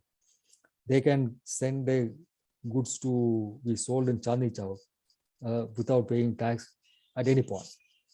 E-way bills are fake. Then they will send empty truckloads back, claiming to be rejects, so that they can sort of avoid having paying any tax. All kinds of sophisticated techniques are employed. But if the government is serious about using GST to nail down every single potential economic agent, you can ask those who manufacture the polyester filament yarn, which is only manufactured in bulk. You can't make yarn in small quantity. Relevance makes it, the biggest producer of polyester Reliance yarn. To identify the people to whom they are sold, they sell it to big distributors, right? Now, the big distributor in turn can be asked to identify every single buyer of the yarn. You convert yarn into the polyester filament into yarn. The spinning mills will convert filament into yarn. You can ask every single mill whom they sold their yarn to. Then you can identify the power looms in Surat who purchases yarn from these mills, and you ask them to show their books. So if you want to, GST creates the audit trail, which will help the government and the tax department identify every single economic agent and who purchased how much of raw material. Based on the purchase, you will know how much of output they are likely to have. Based on how much of electricity they use, you know how much of output they are likely to have. And students of economics would know that gross value added is equal to gross profits plus wages and salaries. So this is an economic identity. Once you are in the GST net, you cannot understate your profits or undercount your employees, because the money that is generated as gross profits and your compensation to employees together add up to the gross value added. And the tax you paid divided by the rate at which you paid gives you the value added. There is no escape. You are completely transparent. But the government must have the will and the manpower and the analytical capacity to do this analysis for every company. That's all. So if we do this, we'll be able to identify every economic agent and the value of economic activity that the agent is carried out. We will be able to collect more GST and also collect more direct taxes. So if we do this, we can be like an OECD country and collect 34% of GST, 30% of GST as our total tax collections. This is the way we need to go forward. I will not say much about jobs, because the data on jobs to my mind make no sense whatsoever. We are an extremely diverse country. In a state like Kerala or Tamil Nadu, where the society is fairly well off, people can afford to be unemployed. In Kerala, the unemployment rate is as high as 22% or more. So is it in Tamil Nadu. In Bihar or in Orissa, if you are unemployed, you are dead. If you live on the margins of subsistence, you do not have the luxury of being unemployed. You do whatever you can. Your marginal contribution to society, your productivity might be very, very low. So you have large amounts of underemployment in India's rural sector. But you call it being employed. So being employed, unemployed, the unemployment rate, these have very little meaning in a country like India. They are not comparable at all to what these figures mean in a developed nation. So we need more jobs. We need to have more broad-based globalized growth. We need to equip people to become capable of participating in that broad-based growth. You need to give them health, education, training, and you need to have infrastructure to allow this economic activity to be carried out. These are the kind of things in which we need to invest. Are we doing it enough? We are not. And in order to do this, you need a coherent society. If your fabric of society is torn up through communal violence and sectarian passions that will keep disturbing the peace and prevent society from functioning as one cohesive unit, you will not be able to achieve any economic goal, whatever money you spend allocate in the budget. So you need social harmony. You need to have people feeling they are citizens in one country and not second-class citizens in a segmented country. So this is something that is not often discussed in budget discussions and talks on the economy. But I think we need to bring that also to the agenda. I'll stop here. Thank you. Thank you, Mr. Arun, and very profound points made today, and especially on the social front. I'm very sure some of these are going to be of much, much to reason about, especially among the student community. We have another 30 minutes to go, and I invite the last but the one speaker first, Advocate Vijay Sardana ji, who is more into commodity and agriculture. And it's actually these are the areas: commodity, agriculture, and of course banking, which are the ones which are the cutting edge of economy as far as common people go. So any discussion on these on budget will not be complete without hearing them out. So Mr. Sardana, over to you. Thank you. Namaskar, sir. Can you hear me? Yes, yes. Thank you very much for this discussion. It is important that we are part of this budget discussion. If you are asking me how much time I have, sir, 5 minutes, 3 minutes? I said you have I'm more not than going 5 minutes. to You have more than take 5 so much minutes. time because nobody understands such a big lectures in this world. People are short-tempered now. It has to conclude in 3 minutes, 5 minutes, maximum 7-8 minutes. How much time you will allocate to me? I'll finish accordingly. You have more than 5 minutes, less than 7 minutes. Great. Thank you, sir. So the fact of the matter is, if you look at budget, I feel it is very sensible budget for 2-3 reasons. Number one, there are no free lollipops in this budget, which we expect that the budget should have some form of a lollipop, that there is some scheme for XYZ, कि ये subsidy नहीं दिया, वो नहीं दिया. Good part of this budget is there are no lollipops. So this is credibility of the system, and people have stopped wasting money, because when you give any lollipop, only bad people come for the chasing the money. So it never goes to the actually beneficiaries. That is one aspect. Second important aspect in the process is there's a lot of enhancement in the capital expenditure for the budget. Means we are going to create a wealth for the nation, which is permanent infrastructures, capital generation. And once you do that, that will create better infrastructure. Our cost of operation will go down. Capital investment will promote the local industrialization. It will create employment. So capital investment means nation building. Revenue expenditure खा P के खत्म हो जाता, उससे कोई फायदा नहीं होता देश. Except yes, we need revenue so that it acts as a liquidity to run the economy. But government taxpayers' money should go for capital investment, not for revenue expenditure too much. It should be self-sustaining economy and no lollipops. And that's why this budget is great.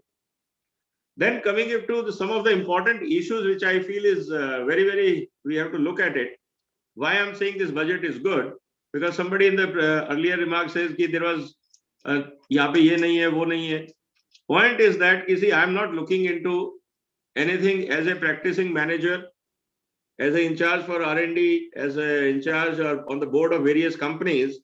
I look at that budget is very important document for a simple reason, not because there is a tax policy or there is some lollipops. It tells me what government is thinking, what is the priority for the government. And that as an investor, as a manager, as a execution person, it gives me comfort that I know what are the government of India priorities so that I can align my activity with the national priorities. I don't want to look at कि मेरे को tax concession कितना मिला, कोई फर्क नहीं पड़ता, because end of the day taxation is paid by the consumer. आप अगर ज्यादा टैक्स लगाएंगे तो कंज्यूमर को देना पड़ेगा, कोई मैन्युफैक्चरर जेब से टैक्स नहीं देता. ये बात हमें क्लियर होनी चाहिए. So tax concession है या नहीं है, that is a bigger political economy, and politicians understand better than us as managers and professionals and professors. So they know how much tax my voter will absorb. So accordingly, they will decide. So I should not crib on that, because it is their welfare is at stake as a voter, whether they are happy with the tax or not. Now, what is important here is that in the process, it is overall going to focus on the efficiency of India, which we have to focus on. Like, for example, the great thing is multimodal logistics park. Today, we are suffering because of logistics challenges in this country. If we have this, I think this is a great service to any manufacturer, especially small-scale industries. Because today, small-scale industries suffer because they cannot hire a truck for part load. They have to hire a full truckload, pay for full, but use the half capacity. And this is a liability on small manufacturers. So logistics parks will eliminate many such inefficiencies and excessive cost in the economy. So it's a great thing for a nation building. Another very important thing which nobody is discussing is Parvatmala, the ropeway infrastructure which Government of India is going to create. In hilly terrains, construction of a road is very expensive. Once you construct, nobody does the maintenance because there is no revenue generation from those small roads. So when you have a ropeway system, you can easily connect difficult terrains. Farmers are located there. A lot of crops are there. A lot of handicrafts are there. You can mobilize them. You can connect them to a national economy. Second option is you create a high cost infrastructure, bridges, roads. It makes no sense because return on investment is pathetic. So ropeway is a great idea, and I think we should look at it. Another important area is that agriculture investment, yes, it has to go up, but a good part of agriculture is we are digitizing it. Because we are today talking about precision in everything, including agriculture. Unfortunately, 3 great agriculture laws, which were great for farmers, because of dirty politics, these all were withdrawn. Unfortunately, bad for farmers. But somehow that should come back in one form or the other. Unless farmers get connectivity with the market, he cannot survive on the subsidy all the time. So maximum consumer spending should reach the farmer if we are talking of farmers' welfare, and without marketing reform, that is not possible. And no expert is suggesting what is the alternate to these 3 laws. Everybody is looking at free service in the form of a taxpayer's money should go to in the form of a subsidy, which is a horrible idea because that's a waste of money. Another important aspect which we have to look at is one station, one product. Every part of India has traditional knowledge, traditional art, traditional food. We never looked at it. For any development agenda, we look at West. And we don't realize that India's product offers such a great diversity. Every district can produce $1 billion revenue from the traditional food and traditional knowledge. But we have never, ever thought in last 70 years to build that economy. And today we are talking about, why our small scale industries are not getting. How many R&D institutions are there who is working on traditional foods? Not a single one. How many R&D facilities are there in the country who is upgrading traditional knowledge in the form of a handicraft or local arts to make them world class? None of them.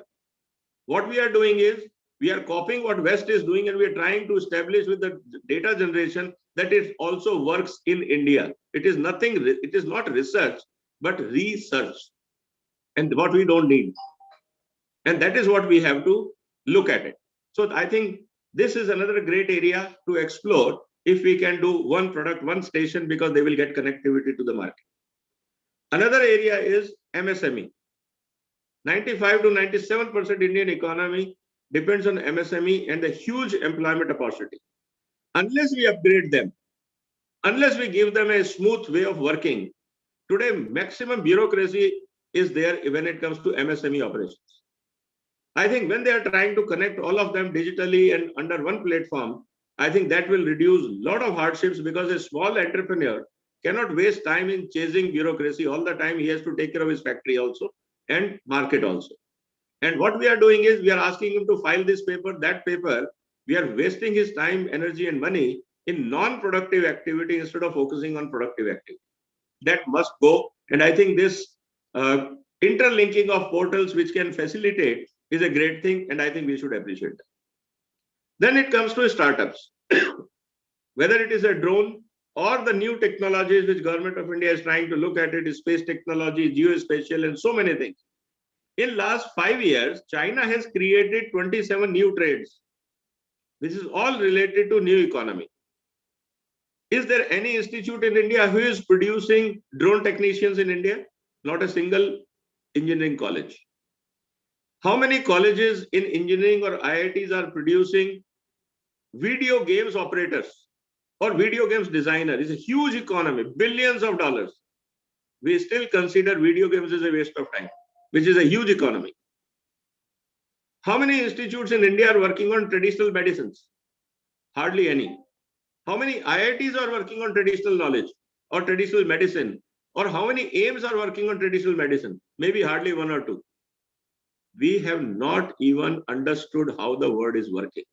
We are still in an old mold, and we are trying to protect those old fossils so that we exist at the cost of nation. And this is what is happening, unfortunately, in this part of the world. Then you are looking into housing for all. 48,000 crore. This is a huge investment and multiplier effect for core economy. One class, one TV channel. What is a great idea? I don't need second grade teachers in primary schools of India. It means I can teach physics with a world-class knowledge base to a remote village via TV channel, because work from home and learning from home is now norm. What we have to do is, supported by this, maybe some laboratories for practical experience in a taluka level, and which can be part of CSR, or it can be part of some Government of India schemes as we proceed. That theory you learn on TV and go and work in labs. You don't need teachers with a second grade competency to spoil the future of India. We need world-class teachers.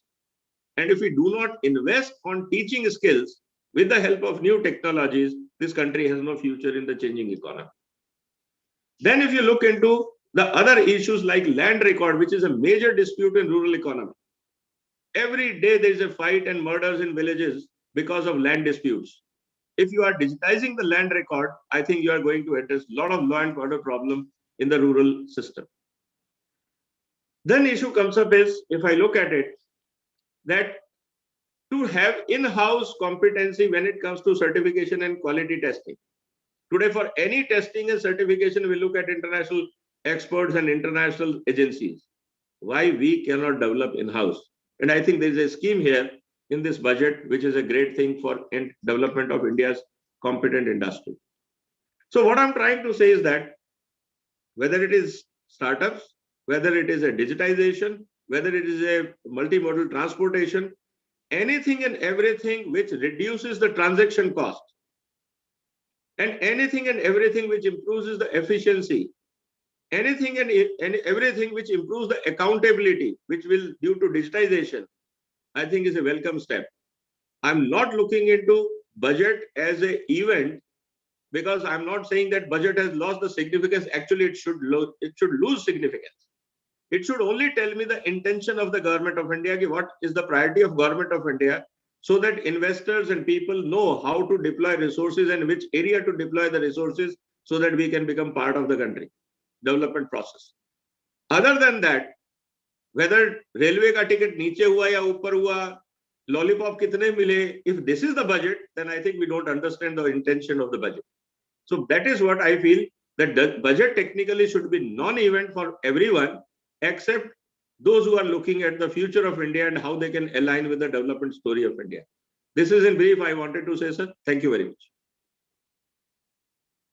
Thank you, Vijayji, for being very crisp and to the point. And but it cannot just be the development story. You know, somewhere there has to be the welfare story also. And development leads to welfare, sir. That is what WTO says. Trade and development leads to welfare. It cannot be isolated. We are looking westward for a definition of development. No, I'm not looking at welfare without development is a liability. Okay. And we should not become a liability in society. We should create assets for development, not liabilities. That's right. my way of what's being practiced, that's true, but what's being practiced in this country is that, especially in politics, that welfare and development are both. That is why we are backward. That is why we are backward and paying price for it. So, I think time has come. I think somebody who has seen this story play out in the public life of development and welfare is somebody who has worked with the public sector bank for very long years. So inviting Mr. Sunil Pant for his thoughts on the budget and how has been the journey, and does it really accrue to Amrit Kal in another 25 years? Does it see it happening? All right. Right, sir. Thank you very much. It's been a pleasure listening to all the people talking about so many issues, so many nuances that are there in this budget. And it's always very interesting to see such erudite scholars presenting their point of view on any subject. I am nowhere in that category. I only have some experience as a banker. The only thing that I can lay claim to is that a banker generally has a finger in every pie. So he could be a jack of some and a master of none. And with that, caveat, I'd like to proceed. I would also like to thank Dr. Thakur and his team for having given me this opportunity to join all of you and listen to such an interesting discussion. Coming to the point specifically about the budget, I think there's been a lot that has been said about the budget, and I would not want to risk being repetitive on those issues. What I'd like to talk about is the theme that was given to me, which was that what is the target 2047 going to be like, which also sort of covers what Dr. Mishra has just mentioned. I think, looking at 2047, we are looking at a very long-term perspective. And there could be a host of things that could go wrong in any kind of assumptions that we make today. As a banker, I learned that anything beyond 6 months becomes slightly dicey, and anything beyond 3 years becomes speculative. So with that kind of a view in mind, I would like to say that this budget does tend to at least talk about a perspective that goes 25 years into the future. And I think this is possibly the first time that any such kind of a vision is being tried out. It's based upon certain initiatives. And I would say that there's a continuity that has been manifest in this particular budget, because you can see that in the past 2 budgets also, there have been some elements that have been introduced, which seem to have been worked on in this particular budget also. So with that continuity in frame and the kind of expectations that are there, one could look at what India could be in 2047 and what this budget, in its initial small toddling steps, could be setting out to achieve. The first thing is that 2047 could definitely be an era where India is the second biggest economy. Now, we are talking about the second biggest economy, which is what many experts talk about. You're talking about a huge economy, but by that time, if we go with nominal rate of inflation also, China should be anywhere around 40 to 50 trillion dollar economy. So we are going to be behind China, because US probably would run out of steam by that time. If we are going to be number 2, it's probably going to be number 2 to China. And in that case, we are also looking at something like a 35 to 40 trillion dollar economy. Looking at the kind of growth rate that we have, where the real growth rates are negative in terms of inflation adjusted growth that we are having, I think this is going to be a very big challenge. Where does the banking sector and the financial sector come into this? I'd like to talk about that, because a lot of other experts have greater claim to the other areas that are there, which could take India to a $40 trillion economy. In terms of banking itself is at the threshold of a substantial, if not a tectonic change that is going to be coming in. The introduction of digitalization that has happened, and the way it has got accelerated, partly because of the demonetization that took place, and substantially because of the pandemic that we have gone through over the last 2 years, shows that there is going to be a heavy input in terms of how the technology factors are going to now play in terms of ease of doing business within banks. I'm not talking about EODB as a World Bank concept, but ease of doing business for banks, the kind of products that can be offered, and the kind of pricing that can be done. Even when we talk about issues like the projected or the expected digital rupee that is going to come in, one of the factors that strikes me most is that it is going to possibly be a much lower cost item than a physical rupee is, because a physical rupee does become quite expensive. So with that, there would be revenue savings, there would be cost savings. Similarly, in terms of the nature of services that can be offered, nature of services that can be offered today would be less physically oriented, more electronically oriented.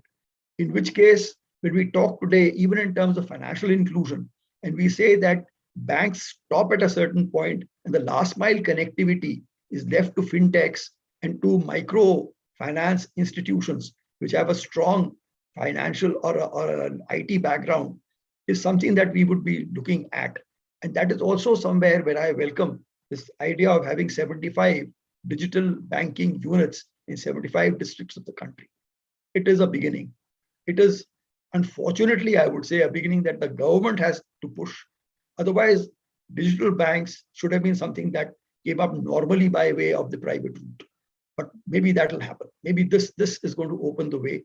And when people see that this thing works, as I hope it will, then there will be other players that will come in. And slowly, this is an area where we will see more of private enterprise coming in.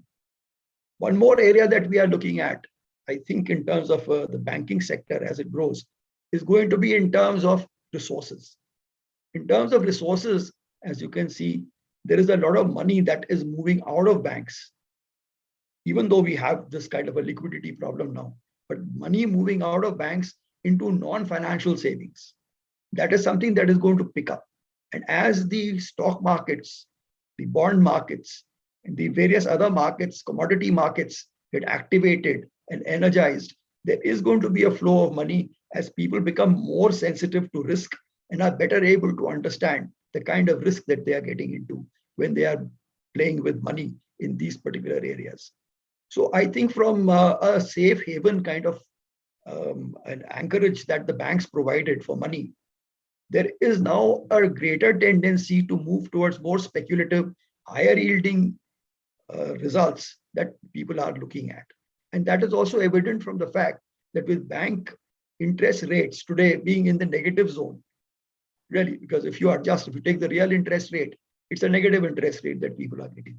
There has been a considerable shift, and particularly when you consider the millennials, there has been a shift, there has been a greater risk-taking capacity that they have, and they have been moving into those areas. And that is also one of the reasons why, despite the fact that FIIs have been regularly pulling out money from the stock markets, you still see a semblance of growth out there, because there has been such a large input, a large inflow that has been going from these very people who are investing either by way of SIPs or whatever other forms that they find attractive. So that is something that is happening, which is changing the complexion of banking. The other area where banking is changing is in terms of the access to services. The human factor out there is slowly getting relegated to the background. There is a greater need for maintenance of consistency of services, no matter where you are and who you deal with. So the present concept where if the branch manager and his staff are good, you get excellent service. The branch manager and his staff are not so good, you get bad service. That is slowly getting layered out because of the introduction of financial interfaces that have come in. So when you have an automated route for sanctioning of loans, when you have automated routes for opening of accounts, when you have automated routes for moving transactions, what are you looking at? You're looking at also a substantial reduction in the human interface that you had with customers. So the client-customer relationship is moving from being a customer-human interface relationship to a customer, maybe a robotic-based relationship, or an artificial intelligence designed entity-based relationship. So that is also happening. And all this is also going to result in a huge cutting down of operating transaction costs. With transaction costs coming down, there is going to be a substantial change in the way banks deploy their money and the way in which banks raise their money. I remember when I was in the international banking group in State Bank of India, we were faced with a competing situation, a sudden competition that came up when one of the private sector banks, large private sector banks from India, established a subsidiary in Canada. And we found that because they were so well integrated with technology and we were not, they were able to give something like 0.5% more on their deposits and charge 0.5% less on their advances while still maintaining their profitability. And that was something that caught us by surprise. And it is something that probably caught a lot of Canadian banks by surprise also, because there was some kind of an inquiry into this to see whether there was some other reason why they were able to do this. They were able to move funds and they were able to manage their books and they were able to do it much more efficiently than others could. So that was also a factor. And that is the way the banking sector is growing. From that point, when there was one experimental digital bank, today you have digital banks all over the world. They're all coming up. The recent bank in Indonesia, for instance, it's doing so well. There are banks now with a staff strength of barely 200, which are handling businesses in terms of maybe $20 billion. So that is something that is happening. The relationship between manpower and business is slowly getting diluted because of the intervention of technology.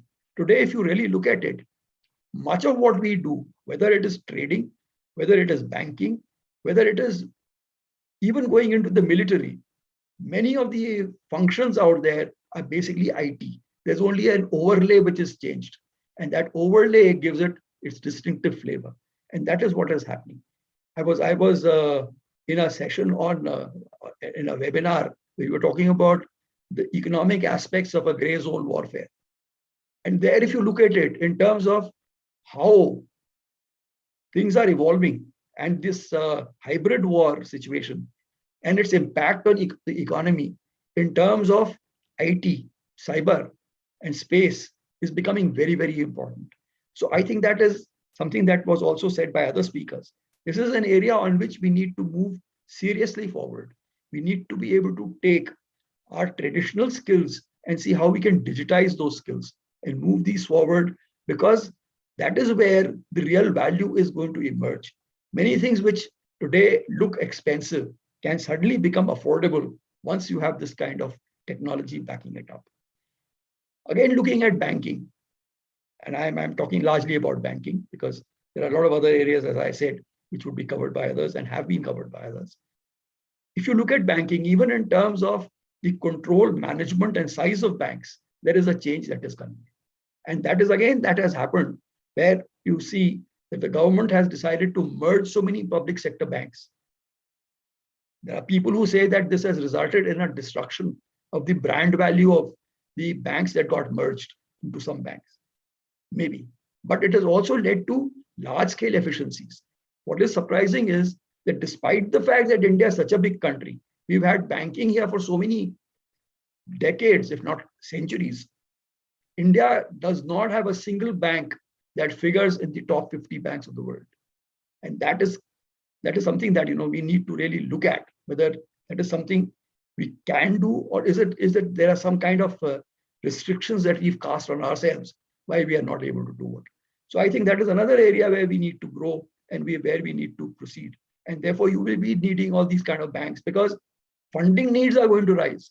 And unless you have the kind of capital to back up your funding, you will not be able to take those kind of exposures. And that is something that we need to see. How do we do it? Is it through a conglomerated entity? Is it through a merged entity? Or is it through a diversified entity? And that is something that is the evolution of banking as it is moving forward. One more area where banking is undergoing a change is in terms of the bad bank concept that came. It effectively came with the last budget. It's something that has got implemented now. Effective 1st of January, it has been launched. You've got these two entities out there, one to buy bad assets from banks and one to try and sell these off or resurrect those. There is a substantial amount of banking capital that is still caught up in this. And when you look at the cost of capital, there's a huge cost added on to the banking and transaction costs, business costs, largely because of the stressed assets that they carry, which can be calculated at anything between 8 to 9% of the total bank's credit and loan book. So therefore, that is something else that needs to be looked at and capital freed from there to be able to permit banks to move into their next level of growth and into their next level of designed way forward. So I think these are some areas that we would be very interesting. In fact, I would say that at this moment, we are at the threshold of a very interesting phase when things are going to change very substantially. And when we look at 2047, we are looking at 100 years of our own independent existence. And we are also looking at something like 100 years of the Chinese Communist Party having been crossed.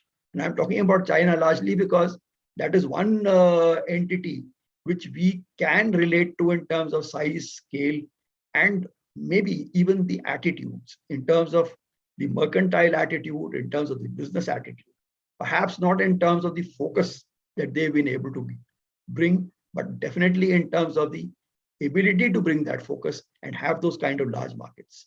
One area where we think we still score over China is in terms of having a market available here and a consumption economy where people are more ready to consume than they are in China.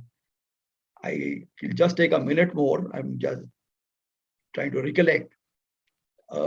in 2008, when you had the global financial meltdown, there was a debate on in India about what would be a good way forward. Should we take the consumption-driven route for recovery, or should we take the investment-driven route for recovery? Which is something that was also discussed in some measure a short while ago in this particular discussion also. We took the consumption route, which was like a steroid delivered boost, and we came out of that area. China, on the other hand, went for an investment-driven growth, and they gave their booster by way of investments. It worked substantially, but you also today have that problem where 30% of their growth or their GDP is coming from real estate. So that is something that they have to now watch out for, because there's an overexposure and they are having problems in that particular segment. So I won't take much more time. A lot has been said. A lot perhaps needs to be also considered in a perspective of 25 years, where you're looking at geopolitical, geoeconomic challenges that are going to come up to be able to design a way forward. So that is something that needs perhaps a much more detailed approach than what we have as of this moment. So thank you very much. It's been a pleasure. And thank you, Mr. Pant, for making it so very understandable, the whole idea of taking it to 2047 and harking it also back on the meltdown of 2008, which we all experienced and went through. I had requested for some queries, and I really I just have one query, and this we'll pass it on to Professor Arun Kumar for answering this. But we have actually overshot time by 15 minutes already. Actually, Arun sir has, Professor Arun had to be on some other panel, so he is just. Yes, that's why. So we'll pass on this query to Professor Arun Kumar, and we'll have an answer from. And so I'll straightway go to Professor Ratan Sharma, Professor Emeritus, Delhi School of Business, for the vote of thanks. Concluding remarks, please. Thank you, Professor Thakur and Professor Mishra, in fact, for providing me this opportunity. When Professor Thakur talked to me yesterday for having a sort of a summary or concluding part, I readily agreed, but later on I realized it is a very tremendous challenge that I got it. We got such an eminent speakers on the panel, representing the journalists, economists, the government, the corporate sector, the banking sector, the media. So really to conclude, say on those was very, very challenging task. But still I thought, let me try to really do that. And in fact, it has been very, very heartening that we listened to all the panelists, and it has been very, very, I should say, enlightening discussion that we had it. Starting right from what Professor Thakur mentioned, a very interesting part that budget is, in fact, really, we do not really pay too much attention normally, and it is losing strain, and which in fact was generally so with some of the people. There's one school of thought which was there, and he raised a very interesting point, and I think this led to discussion on many fronts. Mr. Rishi Raj, in fact, pointed out that, yes, I think there seems to be something, the way this is being presented and other things which are there.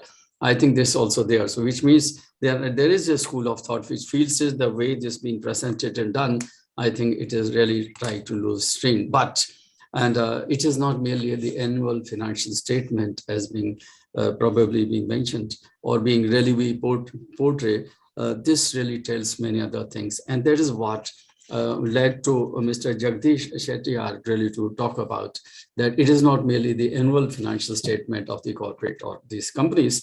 But even if it is, I mean, I believe we come to later personal, but it tells you what we refer to, it is a serious discussion. And it has to have a serious discussion because this is a discipline which requires utmost attention, in fact, from everybody, because it tells the intention of the government and tells the policies. And as per what Professor Jagdish mentioned, that this is a futuristic and visionary budget relating to that lot of capital expenditure being incurred on infrastructure and other areas. So that way, I think it was a very interesting really to look at the whole thing in a very different fashion. And so I think we cannot lose sight of the fact there's so much amount of money being spent by the government and the philosophy which it has got. And therefore, it is not only a serious discipline which needs to be studied, analyzed, and to be taken into account. I think this was then again led to Mr. Professor Arun Kumar, which he really in his slides presented very nicely, as usual, in fact, which he does. And that I think there has been a capital intensive growth which has taken place. Labor intensive growth would have been probably better. And he quoted some of those interesting facts that consumer sentiments have been very low, which was 62.3, much below, he said, it pre-pandemic level over 0.5. So I think there has been a very, I should say, very informative and a discussion relating to it. And he raised some of those important issues.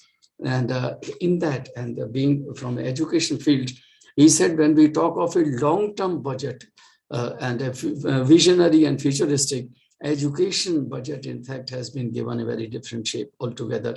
The recruitment of teachers should have been probably quality, but then later on, maybe Mr. Vijay Sardana referred different things. Emphasis has been more on the digitization of education.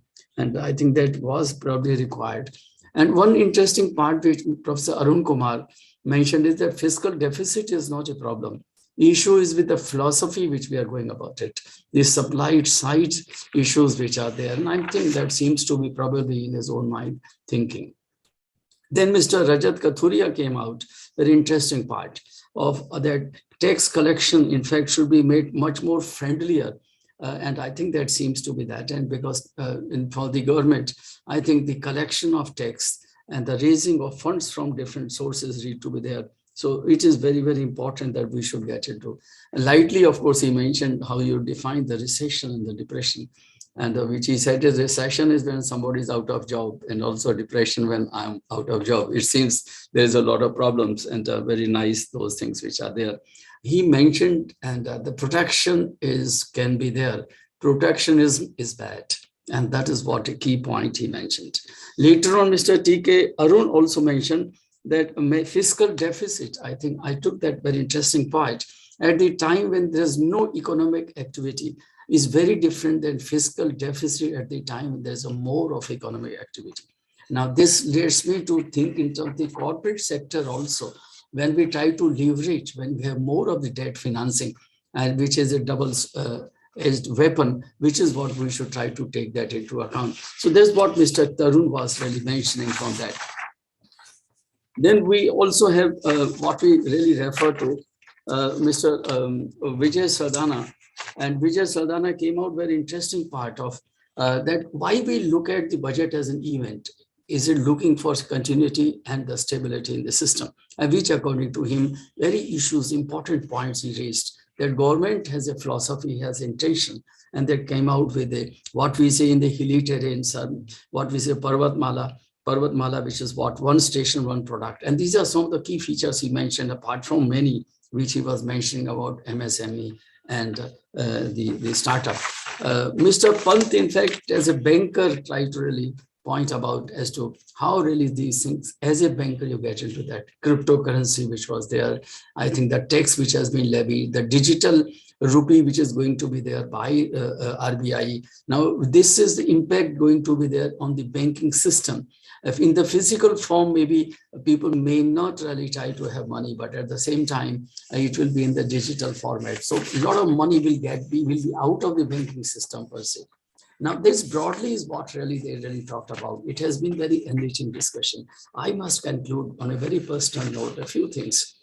One thing was there's nothing like an ideology in this case. It was more of a realistic part we are talking about. I believe personally, Adam Smith and Karl Marx cannot row our national boat. It has to be the boat rowed by our own people in our own context. It has to be very simple, and that is what I believe in very strongly. Our people, and I think we have to be part of the whole system which is there globally available. And I must agree, and I'm sure you all will agree, that poverty is a problem. Climate change is an issue. Inequality of income is an issue. I think somebody else has to, private sector cannot do much about it. government has to do, in fact, they have to play their role. How and what, I think that we have to see, because I believe strongly the taste of pudding lies in its eating. We have been really doing a lot of things. There has been continuity of many things like disinvestment, though the target got down, and likewise many of the things what we see, digitization, but let us see what is the impact going to be there. And finally, again a personal thing, if you want to go too far, you have to go together. If you want to go fast, of course you can be alone. In a democratic setup, I think everybody has to be on the same page, or most of the people, those who matter, has to be on the same page. With this, I thank you very much, Professor Thakur and Professor Mishra. I congratulate you that you have done such a wonderful job in terms of having our panelists very enlightened, because these are the people who will listen to and read day in, day out, either in electronic media or on the print media. Thank you very much. Thanks a lot. Over to you. Any concluding remarks, Siddharth sir? Not really. I think Professor Sharma has summed it all up. Okay. I think thank you so much, Professor Sharma. I think that conclusion was equally, I think it has set the, in fact, the concluding remarks actually concluded this on a very high pedestal, this entire discussion. And thank you, Professor Mishra, for having moderated so nicely. And I must say that it was very, very difficult and Herculean task for you to have so many speakers together and then managing the diversified views. So thank you for your time, and thank you for, I would say, the second time that you have blessed the students with your presence and with your moderation. I can see Professor Mr. Pant also here. Thank you for your time, sir. And I think it has nothing more. At the end, I can only conclude that the basic objective that with which we started this panel discussion last year, it has certainly been focused towards that objective. And with this discussion today, we have even raised our bar as compared to the last year. And of course, the opening remark that I made was that not that the question was towards the budget as such, but the way the budget is being presented and is it being brought to the domain or the public domain, and especially to the students, the younger generation. The challenge is that are we really bringing out the core issues, the core facts? And in fact, if we go back to all the speakers that have spoken today, right from T.K. Arun, who I must thank him for touching upon the basics of the budget in the interest of the students, that what the budget document is, and it is with what lens that the budget has to be looked into, and how it is relevant and how it can be judged it is a good budget or a bad budget or not so a good budget. And then you had a wide, varied opinion and the suggestions that which were made by various experts. I think that's the kind of quality and that's the type of relevance that we want to bring before the audience through this platform. And I think with your presence, with the presence of all the esteemed speakers, this has been possible. And to a large extent, we have been also able to meet the expectations of our beloved chairman, sir, and with whose motivation and inspiration this initiative was taken last year, and we have done this year also. And so with these concluding remarks, we would look forward to another round of panel discussions. Maybe we would like to diversify the topic. We may take up on certain other issues, other topics, which would be relevant for the audience, students, and the others. And with this promise, I would like to hand over with a small formality to be done, of course, by Rosie, which I would like to hand over and you can conclude. Thank you. Thank you, sir. I want to thank our Honorable Chairman and the entire fraternity of the Institute for making this possible, and to our respective esteemed panelists for enlightening us with this Union Budget 2022. And I want to acknowledge our gratitude to our students and to our other guests who has given their precious time. Thank you for joining us. With love and word of thanks, Delhi School of Business would like to present digital mementos to all our esteemed panelists. I would request our IT team to present the same.